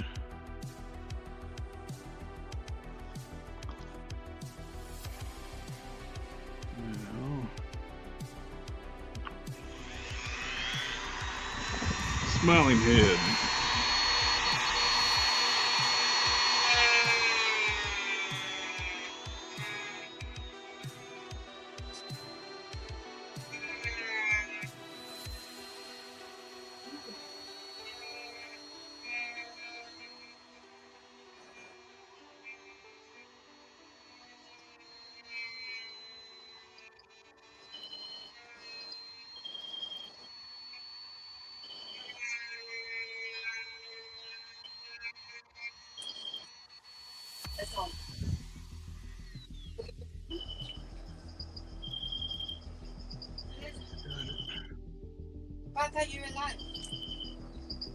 There we go. That's that one. That's good. What I'm going to try to do, I bought some fresh blue stuff. Yeah. I'm going to see if I can do a push mode off my first appearance prime. Hopefully I don't hurt the paint. If I can do that, I can replicate that chest armor much easier. Yeah. Because it's laborious way I do it. Because I cut out the P out of styrene and built or sculpt the whole P out of different strips of styrene. Oh, I remember the whole process. Yeah. No, that's cut out styrene, heat it and contoured to the body. These around the edges of the P are strips of styrene. This is styrene strips, all didn't sculpted material, yada yada. But cracking that waist is gonna make this bottom piece a lot easier. Yeah.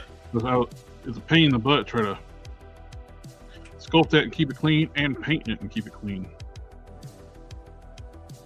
So I can actually sculpt it off the torso and make things much easier.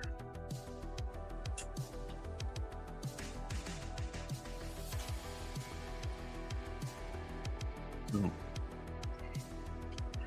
yeah, the Gorgon torso would make things a lot easier. Because the neck is flesh tone. Yeah, no kidding. Off of Protos is smooth. Yeah, Smooth operator. those prime customs are like, you would never. People said that was like a factory job. That's Yeah, I've had people ask me. I've had people ask me where do I buy that. It's like, made it.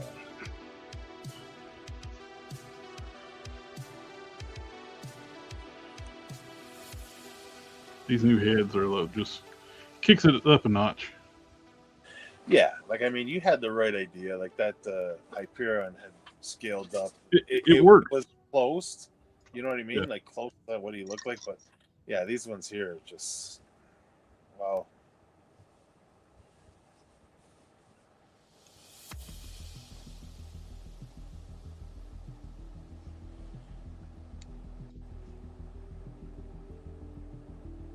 The new resin you're using is a lot stronger than the other stuff, right?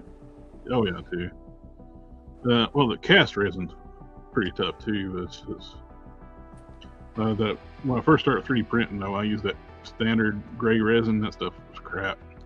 Yeah.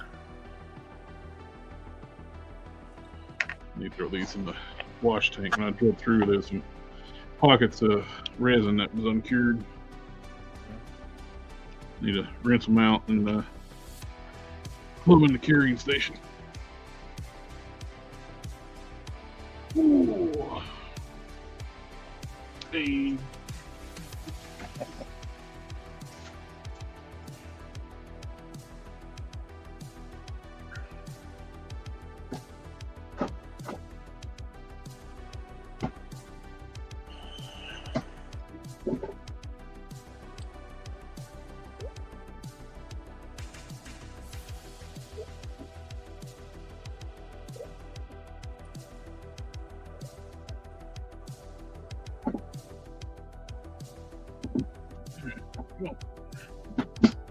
Get in your home.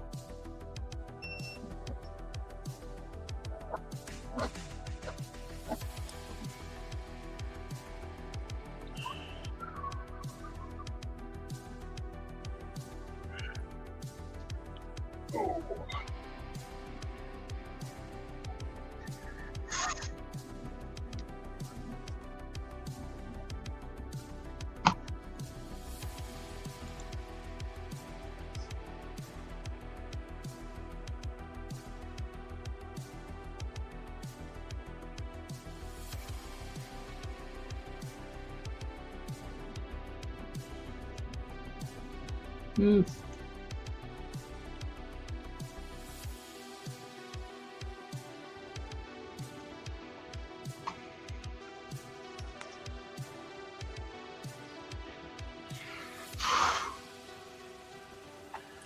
Those Hulk heads are so cool though, eh? Oh yeah, those look good. That what was that? Earth's Mightiest. That's the Earth's Mightiest Heroes Hulk, right? The animated one. That's one. That was a pretty good show. This is the loose collector size one. I got one of the feet done, sculpt wise, and it retains the toe hinge. Plus, when I was working on Canon, it's like instead of doing the pins like it has, I cut a groove, a channel on both sides. We got nubs right here where it just friction fits, so it's pinless now. Oh, that's really good. So much better.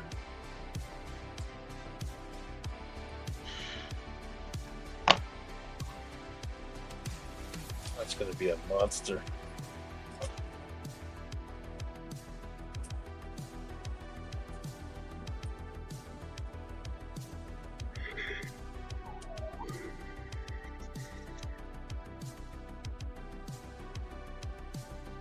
New texture stamps. Do what? Cyclops. Name without's asking if Cyclops the only mostly blue Vulcan body. You're talking about the 2-pack Cyclops, dark blue. Yes. Lighter blue. No. You do have the Star-Lord at the lighter blue. Yeah, they're both on the Vulcan body, that's right.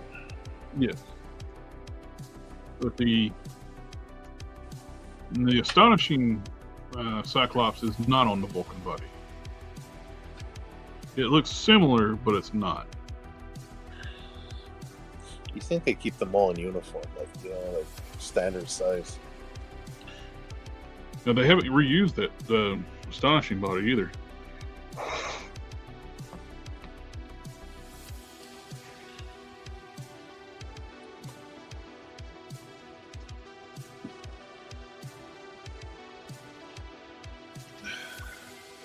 You used to be able to get the Star-Lord. I keep blanking out on Star-Lord's name on that body. But you used to be able to get that Star-Lord figure pretty cheap. Yeah, you told me that a while back. You used it for a couple of customs, didn't you? Parts of it. Yeah, I remember that. Nope. This has got the arms off of it. No, this is off the butt. Oh, yeah. No, I'm sorry. It's the Bucky cap. And then I got the Bucky cap arms. Yeah, Namathel says he's thinking of making a Miracle Man.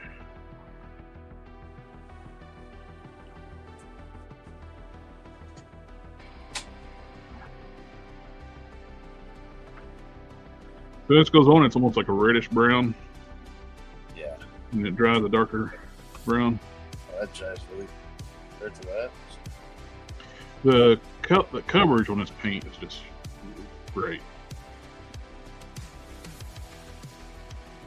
The Monument Hobbies Pro Acrylic,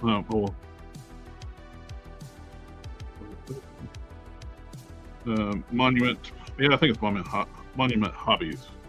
So its paint's called Pro Acrylic, but the coverage is just phenomenal.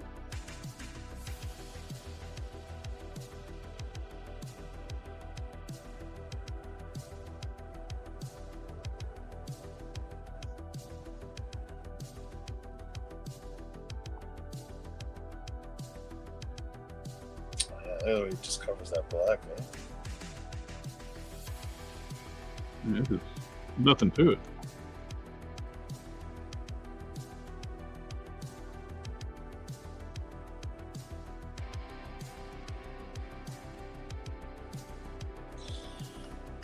Shit, I haven't worked on any customs for quite a while.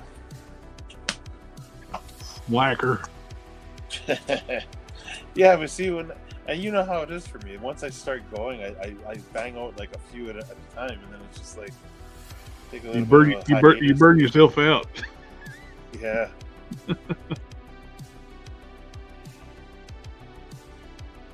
I love this head sculpt. That's good.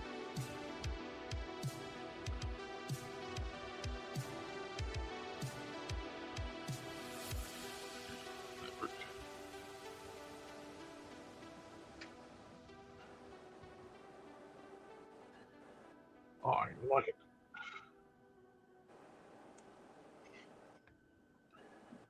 Any touch-ups on the small one.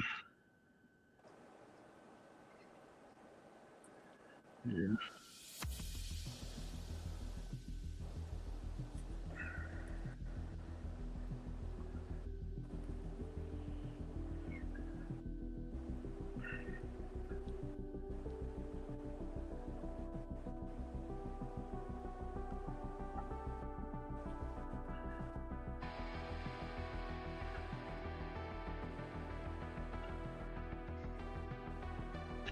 Yeah, for the small one, I had sculpted a lower jaw.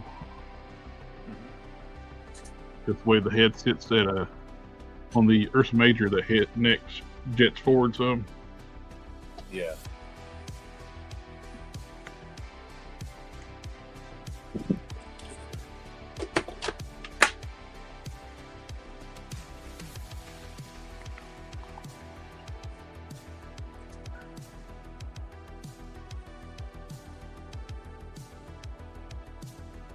What a difference from when it's wet to dry. Yeah, it's like a totally different color when it's dry.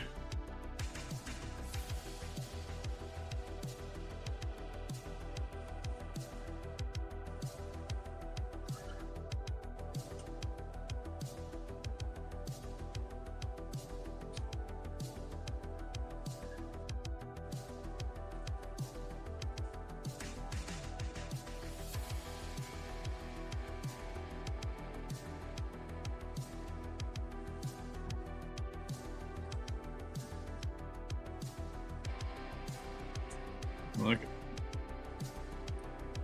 Yeah, that's really good. That's a nice paint, man. Procreal, you said? Yep, the Pro Acryl. Yep. Okay.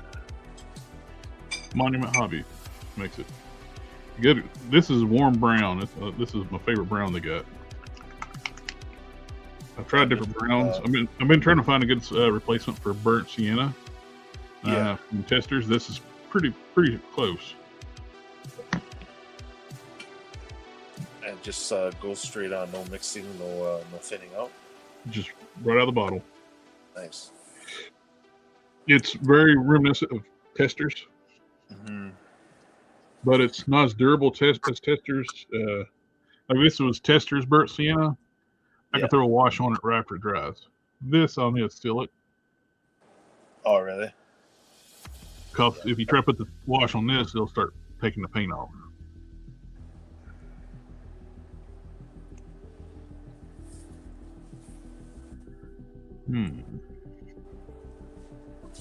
I didn't catch the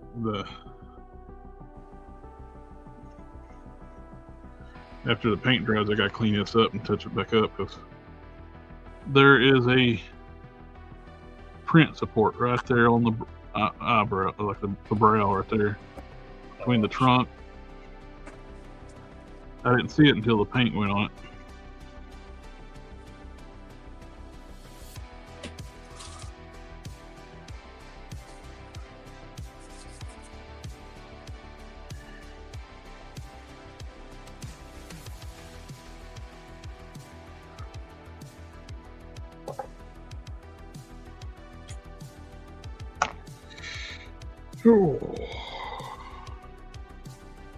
You got the do it in stages. You got to do it in stages with the foot. Use the green stuff to build up like a base where I can put the epoxy sculpt over. Yeah.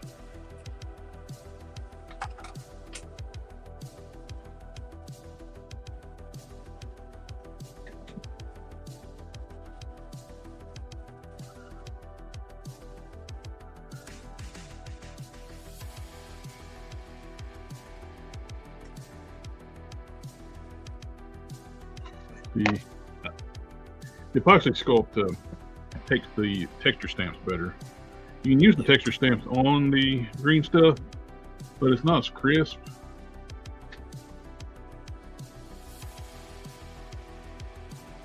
I had to revitalize my hardener on both my epoxy sculpt and my Fixit sculpt. Yeah. My hardener has been getting hard. You can put some water in there. It's still absorbing. So it's super squishy now. It's all hard up through here. The unusable. I hear so many people throwing this stuff out because it gets hard.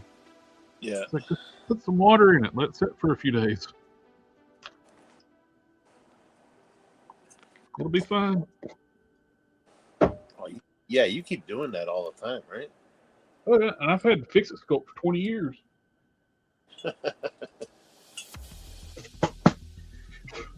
Well, you know those customs I made for you back in the day?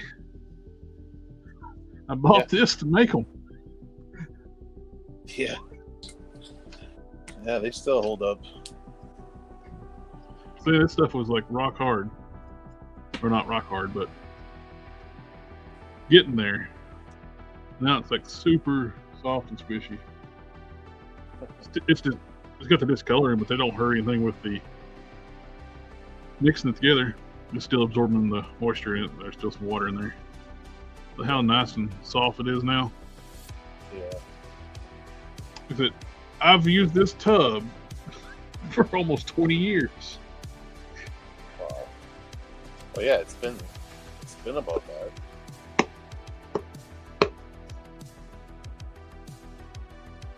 So I made a mistake. I kind of made a mistake, but it's worked out.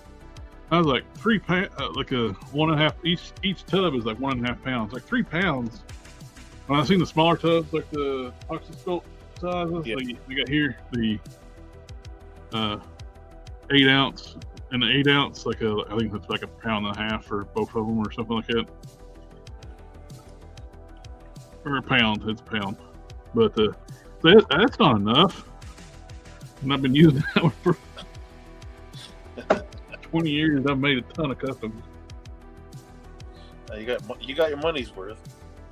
Yep.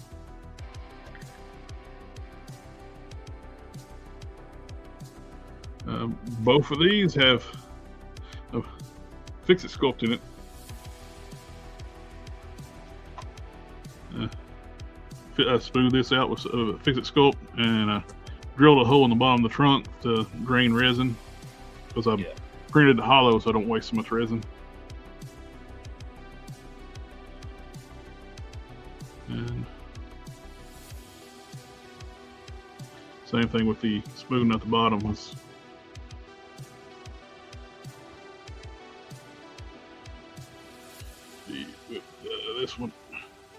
This one has 3 neck posts to allow for where the neck range is limited on the Ursa Major. So I want to look up farther, I put it down on the lowest one. And standard position is the middle. I want to look down more at the back one.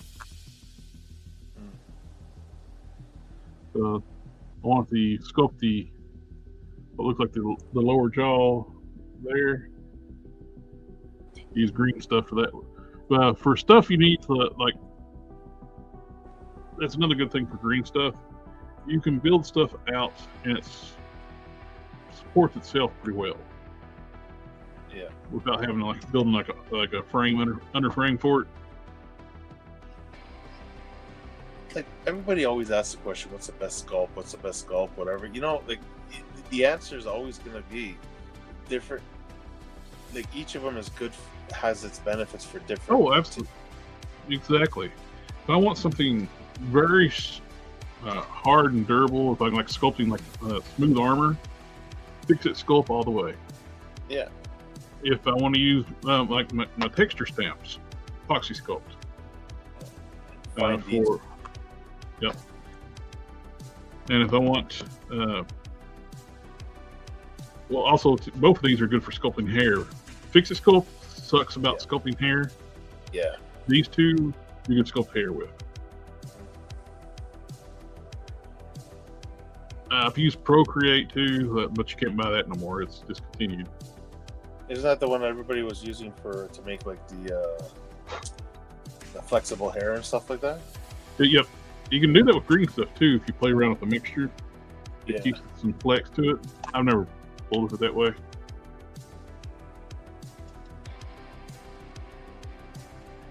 So I bought another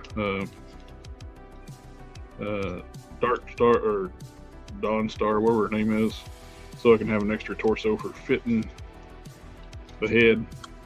She's cheap, so mainly want this just so I can do test fittings. Because I don't want to keep getting. So you Dremel out the head, fit it, and you get Dremel dust all over your nice painted figure. Yeah. Get on this, I don't really care.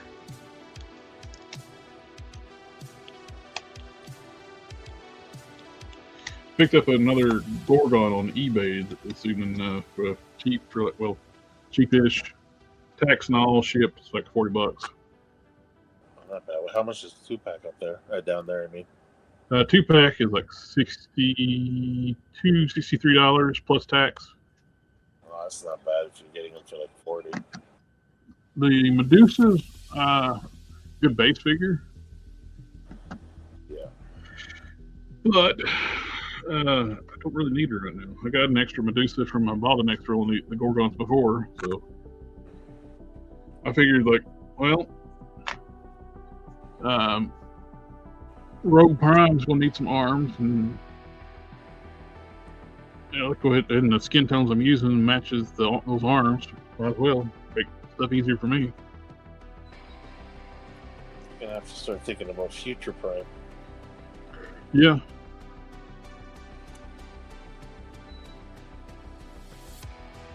That's a little more. The look is a little more sleek, though. It doesn't really have the armor that sticks out, right? Yeah, I think he would be a little sleeker, more like the thinner armor, like I was doing with the Rogue Prime, where it's thinner. Yeah. It's like the form fitting. I need to figure out. I need to make the decision to figure out if Rogue Prime, the shirt piece, his armor piece is like more like a shirt, I guess. But I can't tell if it's blue or black. It's one of those things where like it could be either one. Yeah, well, you know how they used to use blue to make the black look better on paper. Yep, use blue You know what I for mean? like highlights. Yeah. I guess what best thing for you to do is if you wanted to make it black, just like what you did with your Ghost Rider jacket, just highlight it in blue. Give it the blue drive. That might be a little tougher though. With it's smooth. It's smooth, so it don't really have. Yeah, no, it's very textured. So. At this point here, you're custom. You choose what color you want. What color you think would look better? Now I think either or would look better, but I can understand through the blue being blue. Yeah. With because his next form is red and blue. Yeah, like a darker blue. Yeah, I could see that. Maybe like, I know it's smooth, but you could probably put a black wash somewhere in there, right? Yeah, I could do a wash to it.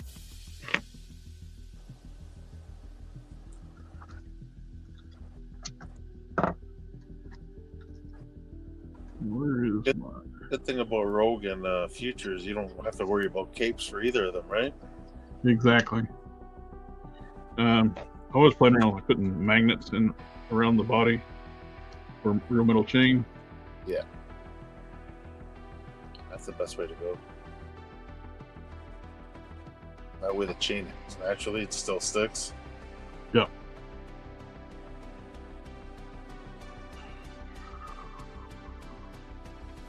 Where's my... There he is.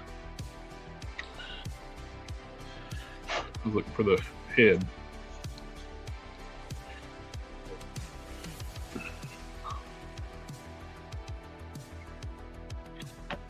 Yeah, the black winter hair is perfect.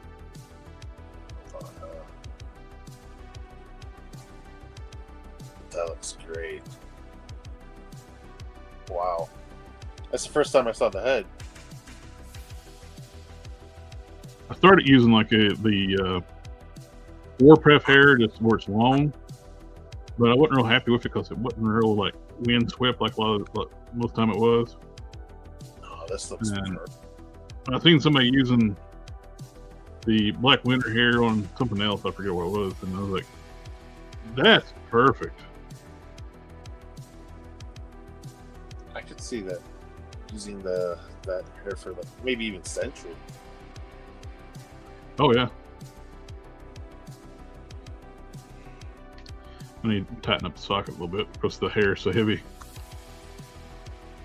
I think it might need no ring.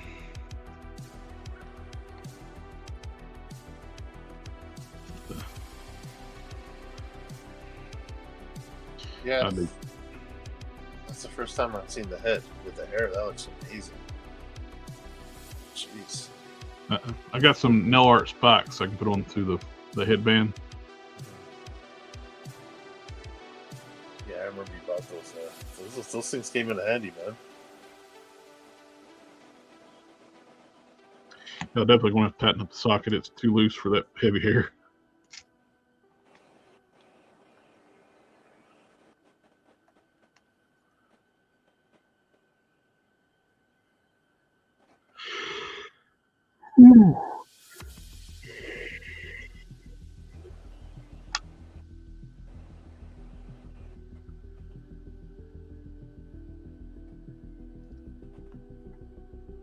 Still got to dribble down the neck on that. Got to find the P I made for that. I put it up where to be safe and I misplaced it. You make They a already few of cut for the sculpting. Yeah. I got another one here, but it fits, but it's not the exact one I made for it. Yeah.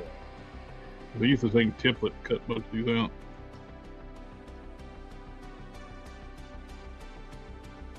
It don't fit perfectly because it's not the exact one.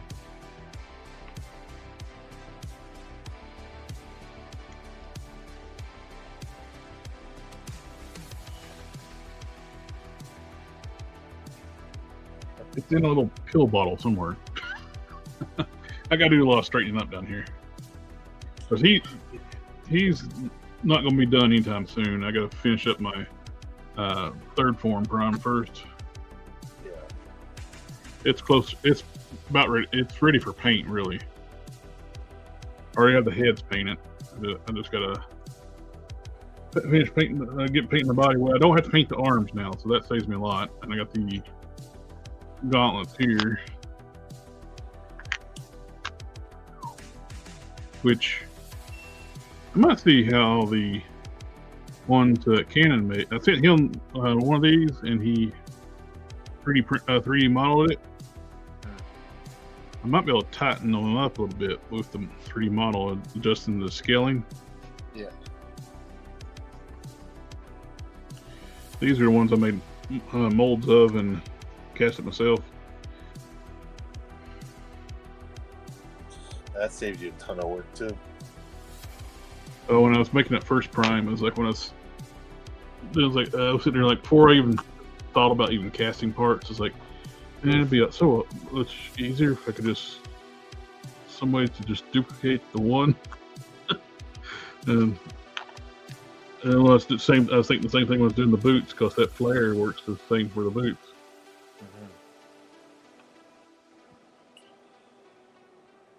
Which actually I did with the second, third form prime I did. I actually used cut these down and sculpted the rest of the boot. Like,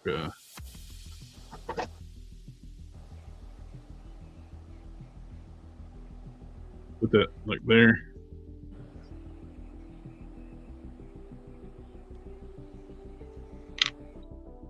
Which on the first appearance prime, the boots are on as big. No, they're not as big as this. They're a little more form fitting, so I can actually a little easier to do. I think I can still work with that 3D print, 3D model, and squat them down, scale them where they fit around that thigh. I mean the calf, and sculpt the wrist.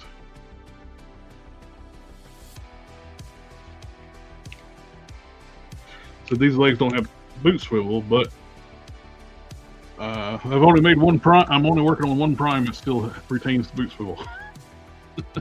All the other ones I eliminated them because it was just too hard to do back when I first started doing it. Because one reason I was able to do these is because I made a mold of the legs of one I already did. Yeah. When I redid the first Final Form Prime, for a friend that bought the first one, then he bought the second one off eBay. Yeah. He asked me to redo the first one into a first appearance prime. So while I was here, I made some more molds. Yeah.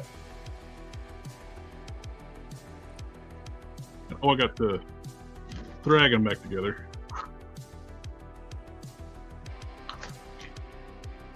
Oh. He's back together now. I set the head and the feet Canon to scan, and I use the UV, like the Model Master, not Model Masters, the Hobby, Mr. Hobby UV dual coat. Yeah. And the spray he uses to like get the scan better, that dissipates on its own. Didn't do that fully on the super dull coat. So that's really flat. Yeah. Which I wasn't crazy about that finish either. So I was able to clean it up and hit it with my automotive clear coat. Yeah. Then hit it with my regular Mr. Hobby matte, not the UV, and it gets this nice satiny look to it. This guy's the what were you gonna say, the outcome of two evil geniuses. Oh yeah. I didn't end up gluing the belt while I was putting them together. It's like I made the belt just a touch too big. Yeah. It fit fine, but it was like kept popping loose. So I put a couple drops of glue on the back. So now it stays. That was just enough so it don't pop off or ride up or whatever. But I like it. I'm glad you suggested that. You had to. You got a character who was rooting. Well, he had the. It worked out too, just the evolution of the story I kept writing. The original idea for Bruton was he was basically almost like a Weapon X program type thing, but now he's part of an alien race. Yeah. So there's more than one. And I like the idea of Dragon being like a war beast from Invincible. Yeah, kind of like Battle Beast, yeah.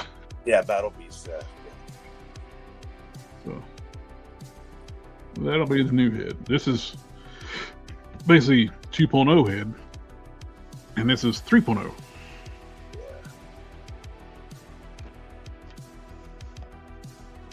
I put a ton of work in this one. Oh yeah, I know. Compared to the original, the 1.0. Yeah. What I did with this one was it was similarly done with that one where I took parts of those generate heads and kept what I liked, chopped them up, printed them out, chopped them up, scaled down the original head, cut the trunk off of it, and put that trunk on here. And I think I swapped out the tusk with another version too. Maybe. Cut completely the back of the head off and resculpted it. I made molds off of the Hulk head. 80th anniversary, right? Actually, this one. Oh, okay, yeah. Outback. It's either 80th anniversary. Well, either way, I didn't use a whole lot what I made a mold off of, whichever one I used. Then I used a texture stamp. It may be 80th anniversary head. Getting old, I can't remember what I did. You did a lot of work. That's all that you can guarantee.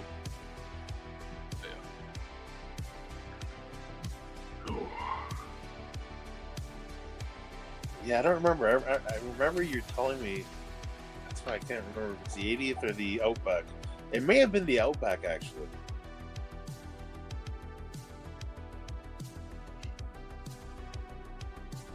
Okay. Are these the same tusk? This is the head I started with. Yeah. I cut this trunk off, but it looks good through here. Then it's a penis. Yeah. I think the tusks are the same.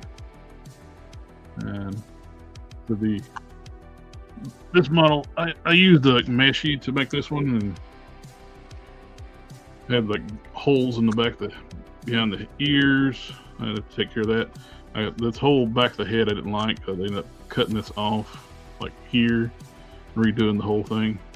Yeah, that's a problem with that program. Yeah. The hit 'em does better, I think. That's where I got this started from, then Canon did a lot of fixes on it, made it much better. It was uneven, so he cut it in half, mirrored it over, connected it. He made all new tusk for it. Then he had like a fixed the trunk when he mirrored it over where it was uneven. It made the trunk way too wide. Yeah. It was shorter too, so he tapered it down, lengthened it up, new tusk, and it's symmetrical now too.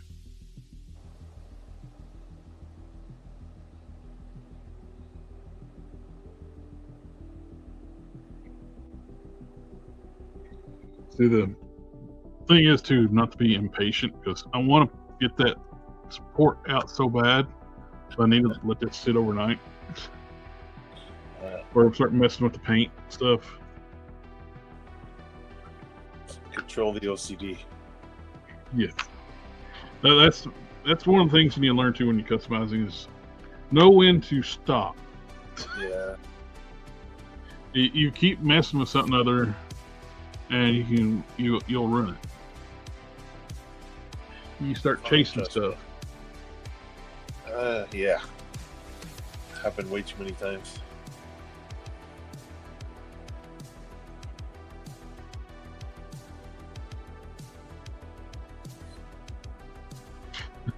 I still thought it was hilarious. Like I showed like one of the customizing forums like on Facebook. I showed the work in progress of this little kit bash. I painted the visor. This was rose head. I painted it purple. I painted it black, and I painted the visor silver. And the paint was still, when I took pictures of the work in progress, it was still like still curing, wasn't flattened out yet.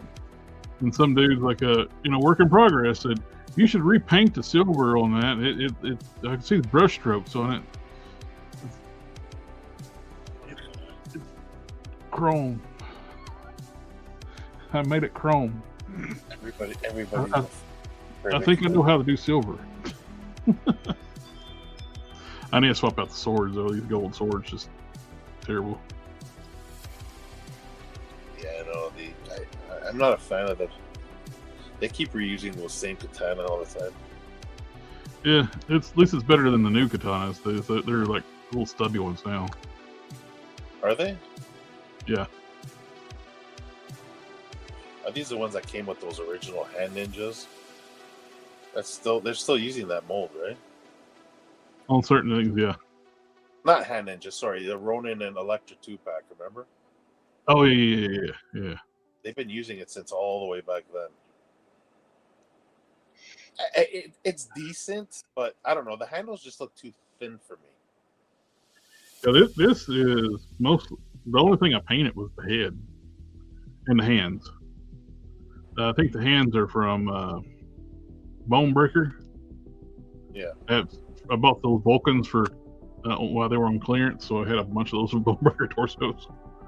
Yeah. And they're the vertically hinged hands, so yeah. But the Black Panther body, legs are from Safari Jacket, Wonder Man. The arms are from the Bucky Cap, the new one. And the boots are from the Hank Pym body. Wow. That's which very expensive kit bash, but I had all those parts laying around from previous projects. Oh yeah. Well, it's not like... the Bucky Caps I got for $10. Oh yeah, they were at Ollie's, yeah. So the arms were cheap, but and Paladin. Well, I had these holsters left over from Paladin from when I made those scroll troopers. Mm-hmm. When people are like, I love the fact that when they did the troop builders on Hasbro Pulse for the scrolls, They're like, how many? I can't wait to see how many people build armories. It's like 5. You put a limit of 5. Yeah, exactly. But at least they came with 2 heads and extra weapons. So I bought a bunch of paladins cheap. Well, 5. Because you get 5 figures and 2 heads, so you get 10. So I got doubled up my army because they're the same color, pretty much. Yeah.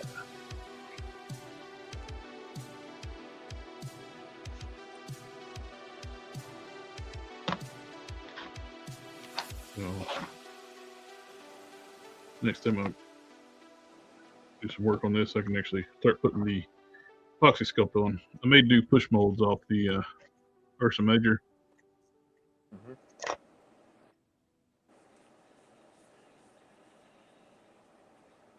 Great, that's another good resource for buying an extra one.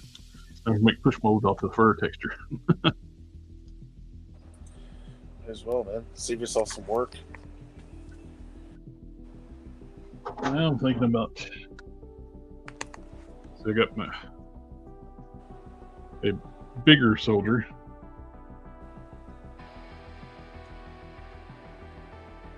Oh. So I got I'll have 2 smaller ones. I can have one that's about the same height as Guntia, just not as bulky. Well, they're not all going to look identical, right? Exactly. That's what I was thinking. It's like I got an extra Balrog I got from Canon when he's selling some figures a while back. I could turn this. The only thing sucks about this is like with the Brooklyn, it's much easier because the body is basically the color it needs to be. Just throw a wash on it. This would require a full paint job.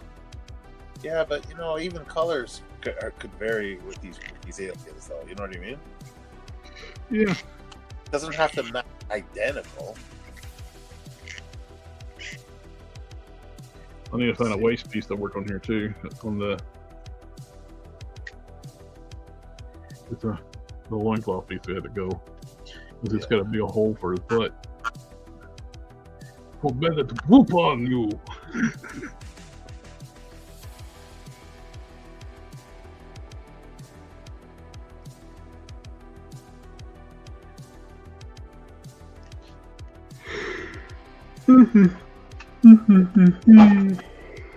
All right, but do what now? I was gonna say the way I look at it with these guys here is think about the tundrans, right? Like, I mean, a lot of them are gonna have different colored fur, right? You're gonna have gray, brown, black, right? So even with these guys here, like the difference in the skin tone would actually look pretty cool too. Like they're not all gonna look identical. Oh, they're shapeshifters too, so yeah, exactly. They're an infiltration race. And the people they take over too, because I guess it varies with the shape of the people, right? Oh yeah, they basically consume their victims, and they can when they do that, they they gain their short-term memories and their appearance. DNA appearance. They can sample the DNA to transform into them. Yeah.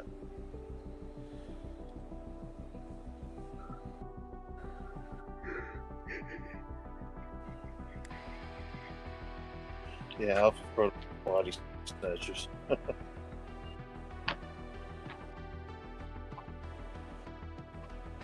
You are what you eat, right? Yep. Huh. Oh boy. Where'd the weekend go? Now that you got me pondering. I tend to do that a lot, eh? Yeah. What are you thinking of? You're talking about variation in colors. I have 2 gray Goliaths, like the video game version. Yeah. I don't have to use the blue one. Balrog. Right. What Well, let's see how this looks. You said color variations. That's print. I got this printed in gray. It's tough resin. I mixed white and black tough resin together. Put the mahogany wash on this head. See what it looks like. Just do the brown wash over the gray body. There you go. And see what that looks like.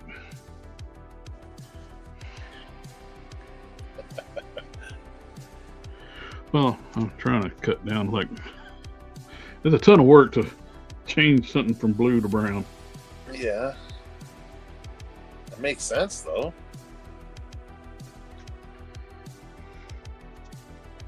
It can be brown, but a different shade of brown, right? Yeah. I like that idea, because you don't want to see everything looking the same. Let's sit that for a second and I'll be right back. Sure.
All right.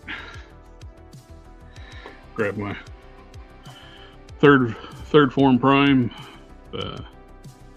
torso I've been working on. This one is a ton of work on this one. Smooth it out. I need to mask it off where I can do. I'm gonna start doing the paint in the armor. I'm gonna do mask it off and paint it base coat black, then do the gold. Yeah. Work off the black. And I'll hand paint the skin tone. But that was shaping up pretty well. Now, let's see how this looks.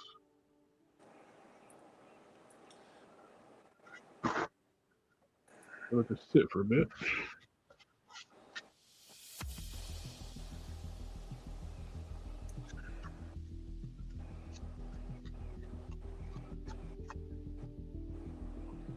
We won't know totally what it looks like until it dries.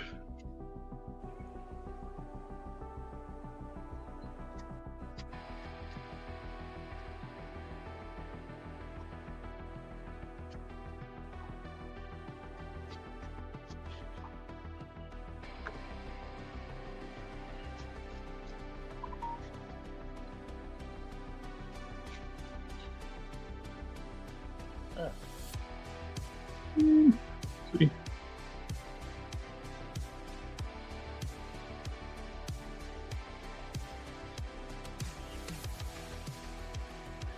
I think dry brush over top of that too after it dries a little bit. We'll see. Maybe. Won't hurt if I need to paint over the top of it either. So. I brought me something to drink down before when I came down. I forgot about it. It was kind of sitting over on the table over there. I got some lemonade.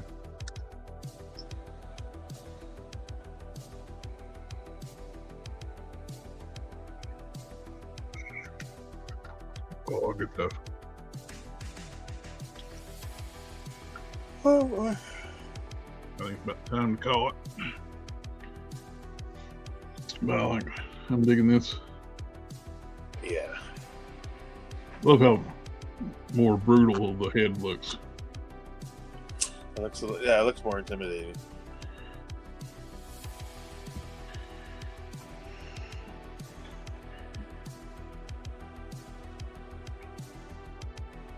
Okay.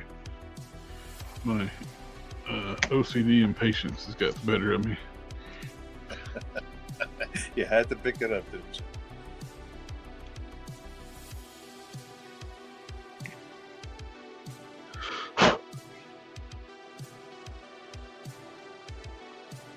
Is that from the 3D print? Yeah, it puts these little supports on. Yeah. It puts supports that don't need it. Sometimes when you do the auto generate, I try to delete them. Yeah. I missed that. I've never seen it put one there on like all the different sizes I've done. I've never seen it put one on the brow. I'm assuming the paint actually made it stand out more. So. Oh yeah. I never even saw it when it was even in black. Even after I primed it in black.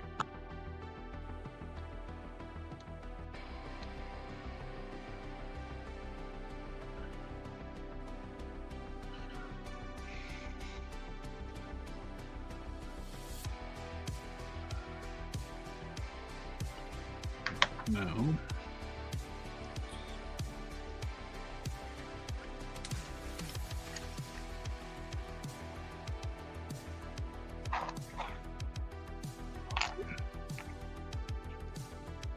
I've already, on the prime, I've already primed the feet and the boots because those are smooth.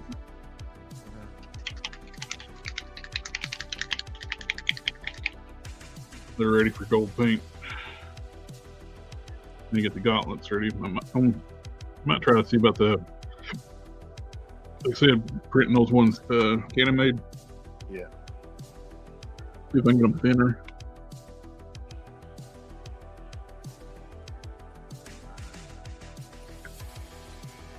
So you got it out then? Yeah. It's just amazing how different the color is wet versus dry. Yeah, I know. It's night and day.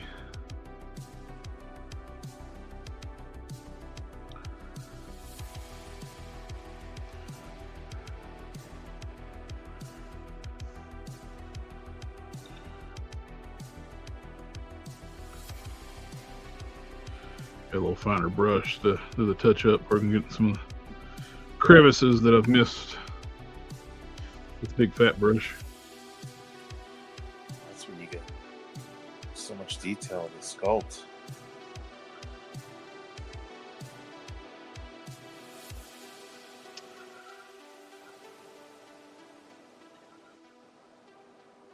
Like right there is the freaking support. Trying to find them in the hair is hard. Yeah.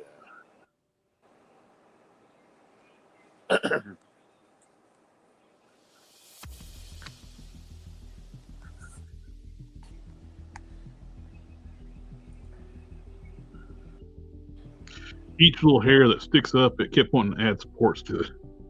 Yeah. It don't need it.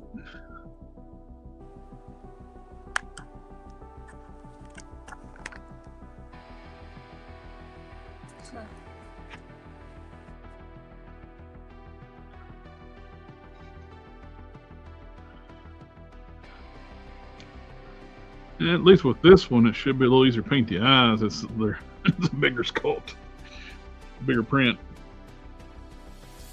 Yeah. Interesting.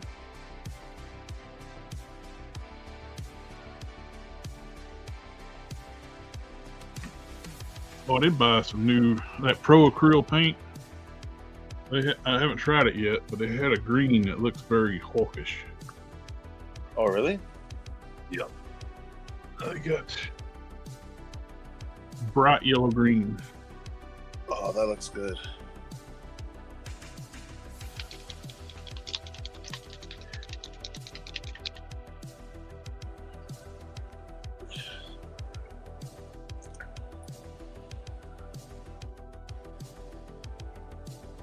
It looks about like that green I used when I did the original Smart Hulk.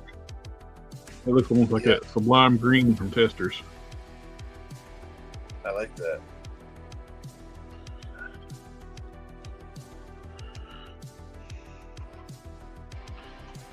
You still got that the match for the 80th anniversary of the KOs?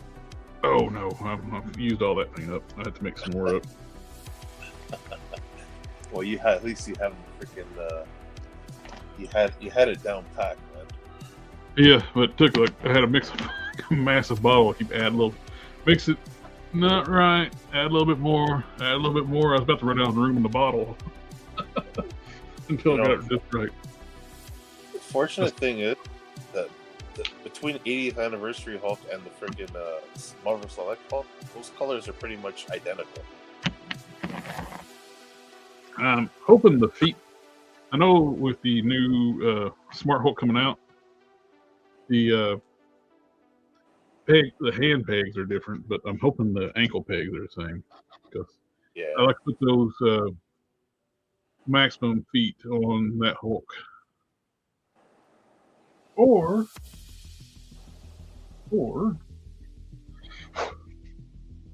no, he's got short pants. Oh shit! That's what I'm saying. Put some shoes on him, so they're not feet. But he's got short pants. That won't work. Yeah, he's got them just below the knee. He's got knickers on. Yeah.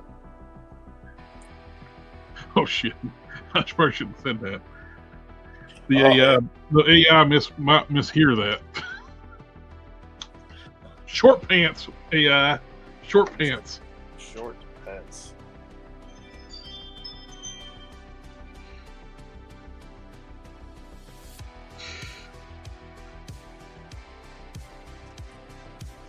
Yeah, I'm gonna have two of those.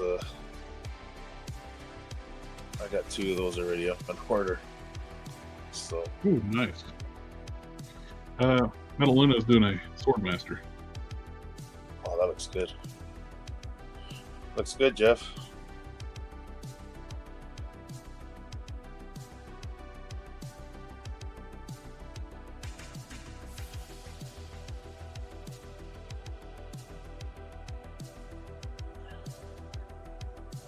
I tell you, I got a brand new Day Hulk for $13. No, you didn't. I had some credit on the thing, so when I ordered the first one, it was only $13. And then we started talking. I was like, okay, you know what? I think that's good proportions for Ed Norton Hulk. Mm-hmm. So I bought the second one full price.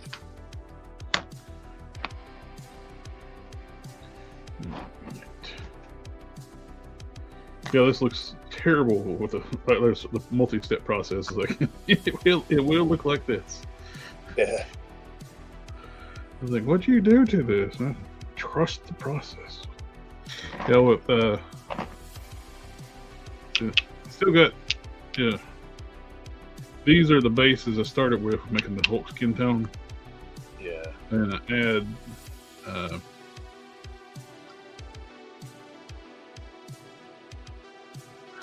well, I mixed into it. I mixed yellow, mixed these two together, some yellow, some white, a little dab of black, and keep mixing and mix until I get just right.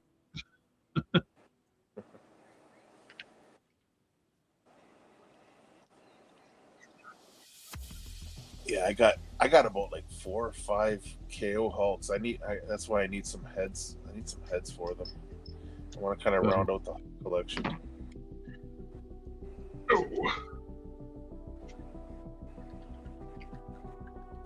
Oh crap! It's about like tester's paint stuck. Oh, I got it. Okay, I'm very low on both of these colors, but I might have enough to mix up a batch.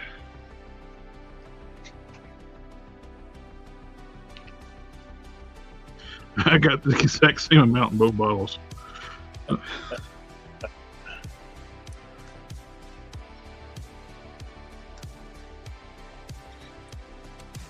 I like Tamiya paint, but you don't have a lot of color selection. Yeah. This is acrylic too, so.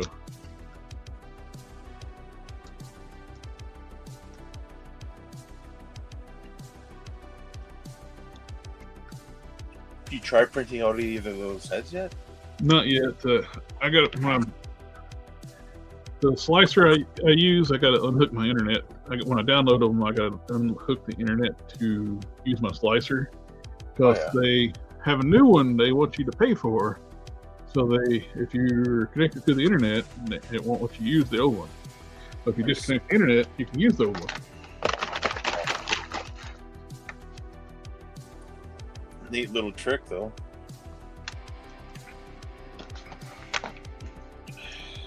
I would just disable it from the firewall, but the work machine, I don't have access to the firewall. Yeah.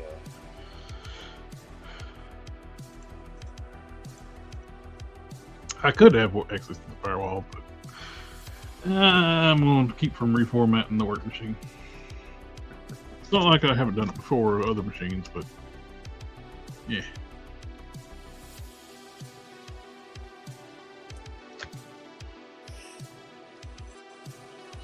All right, my friend. I think I'm going to have to call it a night. Yeah, same here. I'm working on aside with I did have that like Electric Express Reviews channel. Yeah. I got tired of having like 4 channels, so I gave that one to my friend Shelby,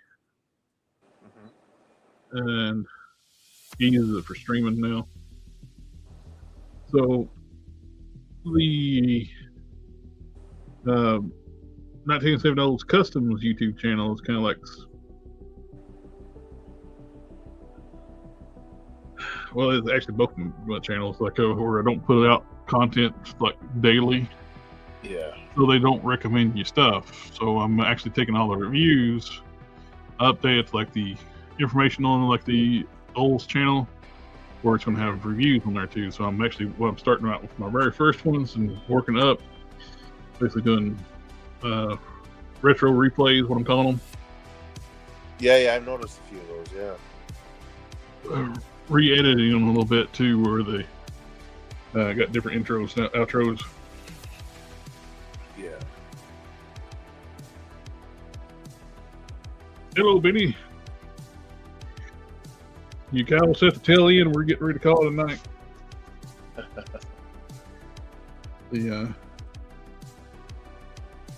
I still like my original OG Bruton and Thragon. It was like I think they still work great with scale wise, but it was too tempting to make a big giant one off that loose connector body. You can't go wrong with having an extra big one. Like, I mean, well, you can see the kind of scale between just the heads alone.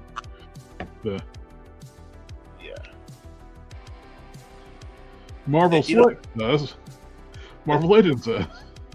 But see, this is what I'm saying though. Even like when you got characters like the Hulk, you have Marvel Select versions and you have Marvel Legends versions. You know what? They both work. Oh yeah. And I'm feeling the artist. Sometimes the Hulk was drawn like that. Oh yeah. Like the what's hilarious, like they always list like the Smart Hulk being like 7 foot was it 7.6, something like that? Yeah. And people try to use that as the, but he's constantly being drawn like 9 feet tall. Well, look at when I posted my Sasquatch custom. Sasquatch is listed at 10 feet. Yep. He's been drawn to look even bigger. Like, I mean, you saw those pictures of him with the Hulk. He makes the Hulk look like a regular sized person. Mm-hmm. So that's why I said no. I want my Sasquatch to be, you know, that size of that icon. Like, it had to be that big. Yep. I can't get over nobody has STL files for that head yet. Oh, the Sasquatch. yeah, the one I used, right? Or any of them. Like, as soon as that loose collector body got released, you think somebody been out there been like, oh, there's people that have been selling pre-painted heads, but I want to paint it myself. Yeah. The one that's pre-painted, I can paint better. Yeah, no kidding. I like to, if I can get the same head I have now on mine, if I can get another one, I would be tempted to buy that loose collector body. I wouldn't mind. Yeah, it thinks he lost the file. Yeah, I know. Because he wouldn't have had a problem sending it over. He's not like that. Yeah. You know, he like I said, he did it for me as a favor. Mm-hmm. Like, yeah, I totally didn't expect that. When I messaged him, I was like, oh, jeez, he lost the file.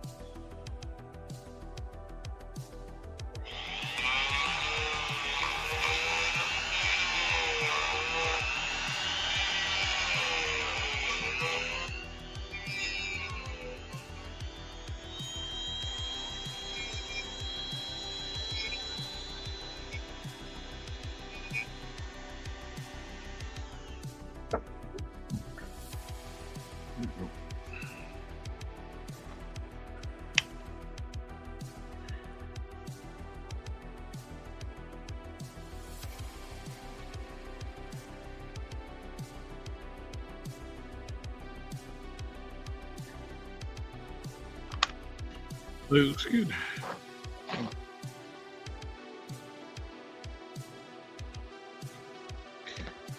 Now, just get these. The rest of the body's done. I just get the feet and the head painted up, and the loose collector one's done. Then I just gotta finish painting up the one over here for the OG. I'm gonna do like a group video for like my heroes and villains.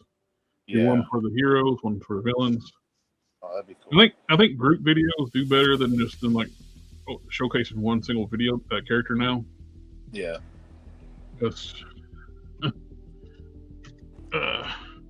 my lore videos did not now the shorts did great, but the actual full length like breakdown video like showcase, yeah, they did horrible. Really? Yeah. Huh. YouTube's weird. I mean, like the shorts did like you don't get paid much for shorts either, but I don't really care about that part. I want eyes on my content because these are characters that can be part of a comic book universe and hopefully eventually figures. Yeah. Fingers crossed. And crazy concept. My heroes are actually good people. Yeah, I know. They're not focused on trying to get in each other's pants.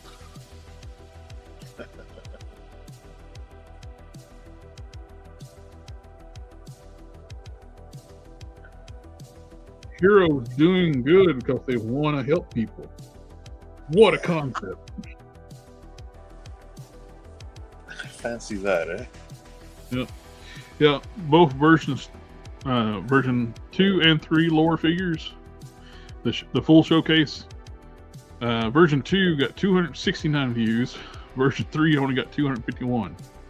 Oh, wow. Now the shorts another matter, which they're not as detailed videos, you can only be up to 3 minutes long. The shorts got, for version 2, got 7,300 views. Version 3 got 2,700, which I don't know why 3 got so much less.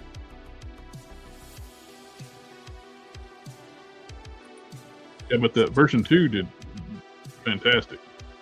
Sometimes I wonder, a lot of people nowadays, they just, I guess they prefer to watch shorter videos. Like, I don't know. And well, shorts, you can just keep scrolling through and watch videos. Yeah. It really depends on like the algorithm too, like sharing your content out with the shorts too. The Guntia update video too, it did pretty good too. It's got 5,600 views on the short, and Solarian got 3,900 views. But I didn't do a full video for Solarian because the regular videos are doing so shitty. Yes. So I was going to do like a group video, like when I got Guntia, Thragon, and all my other villains. Yeah. And I'll do the group shot with the heroes. Yeah. Group video. Those used to do pretty good, but I don't know, man. they don't seem to be pushing my stuff anymore. I said YouTube's very freaking weird. Now even with that last review I did for Hulk 2099. Yeah. It only got like 561 views, and it's like a brand new figure. See, that's strange.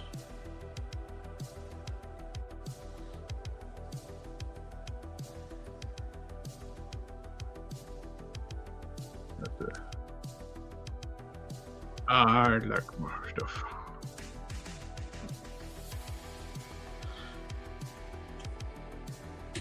Yeah, I showed the work in progress to Loose Collector, and they thought it was badass. Oh yeah. Show it with the head mount, the head mounted onto the body.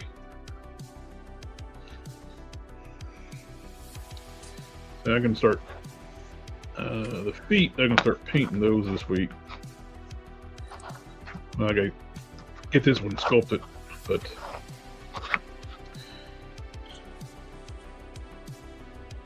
I was wanting to let the green stuff cure a little more because I put this piece of green stuff on this morning. I needed to round it off and put the fur texture on it. So I had to do a gap right here. I want to fill it in with the green stuff and have it round it down with the fur sculpt continue. Yeah. So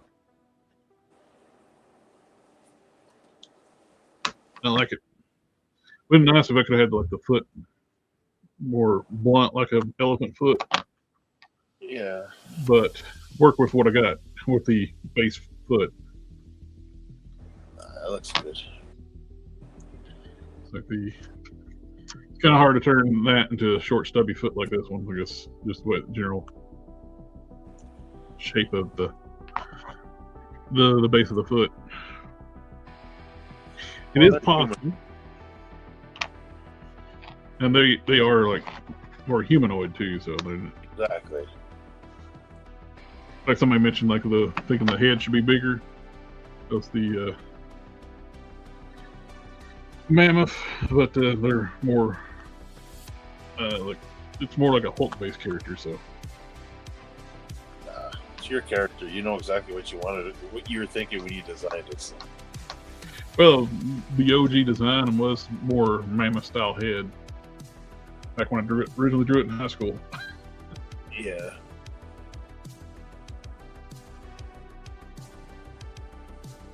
Everything's changed. Like I said, the original concept for the character, he's like a Weapon X like project where he's created in the lab, but now he's part of a race. Well, that work to your benefit, because now you can have different characters of that race. Exactly. Of course, you can fudge in like other experiments too, but I like it better like having a race like that. He's more unique of a character. And the lab thing too, he would allow him to be more like a Savage Hulk type thing, or a dumb hulking brute thing. I didn't want that. Yeah. I like the smarter aspect. He was a security officer on the ship. You think about mammoths or even elephants, they're intelligent animals, right? Exactly.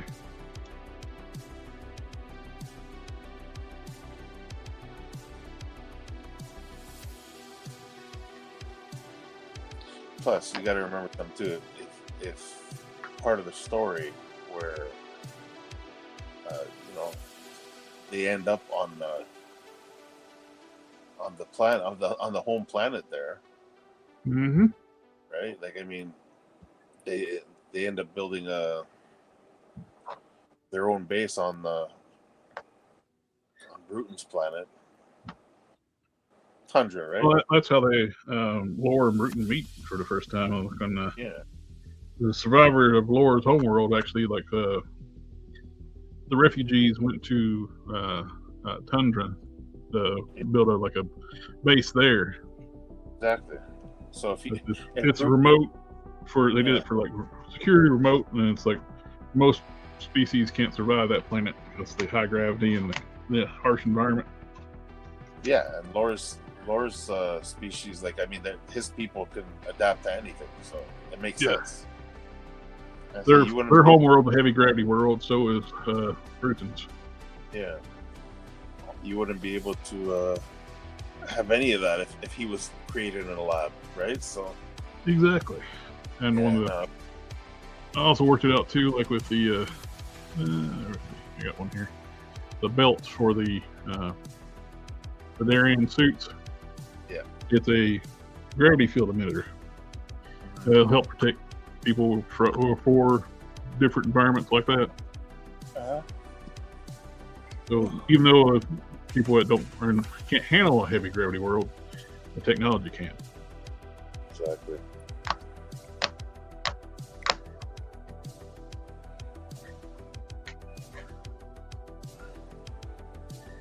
I like it. These are going to work out good. These boots are made for walking.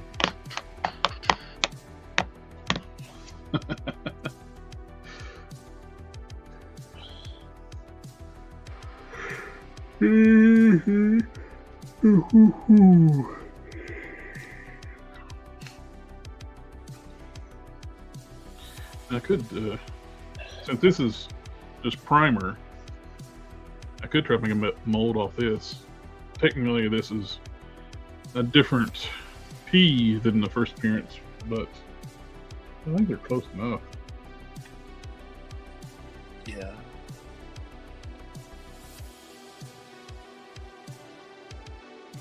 This one's got more like a sharp edge down here and cut through there than down.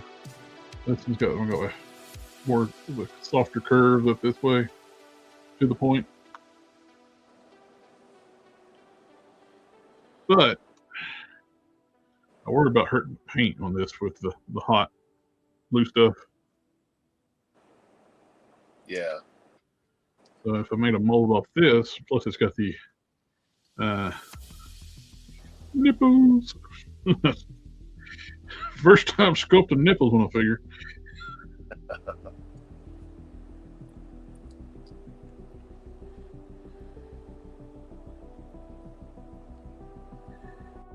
Once you notice you're missing off the other one, it's like, yeah, it's kind of noticeable.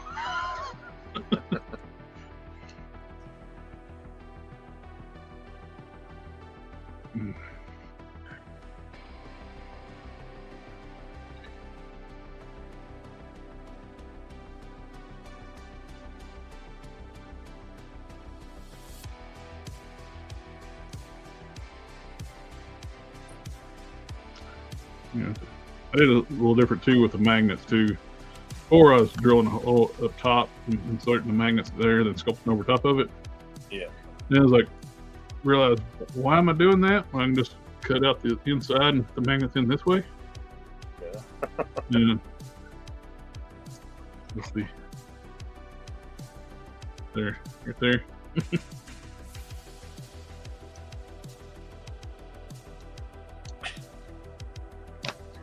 Work smarter, not harder. Exactly. It's a learning process with this. Every time you start making another one, it just gets more and more improvements, right? Mm-hmm. It's like cracking those wastes now. It's going forward. It's the only thing I'm going to do for the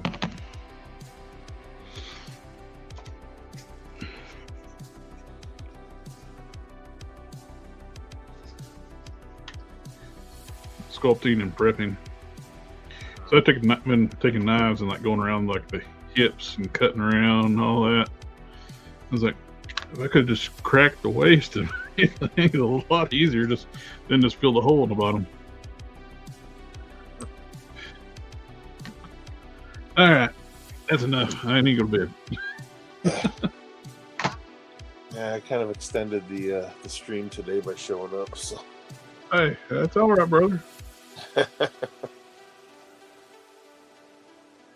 Everybody in the chat, thank you for coming in, hang out with us tonight. And always, everybody who's new to the channel, like always feel free to ask questions. I'll try to answer the best I can.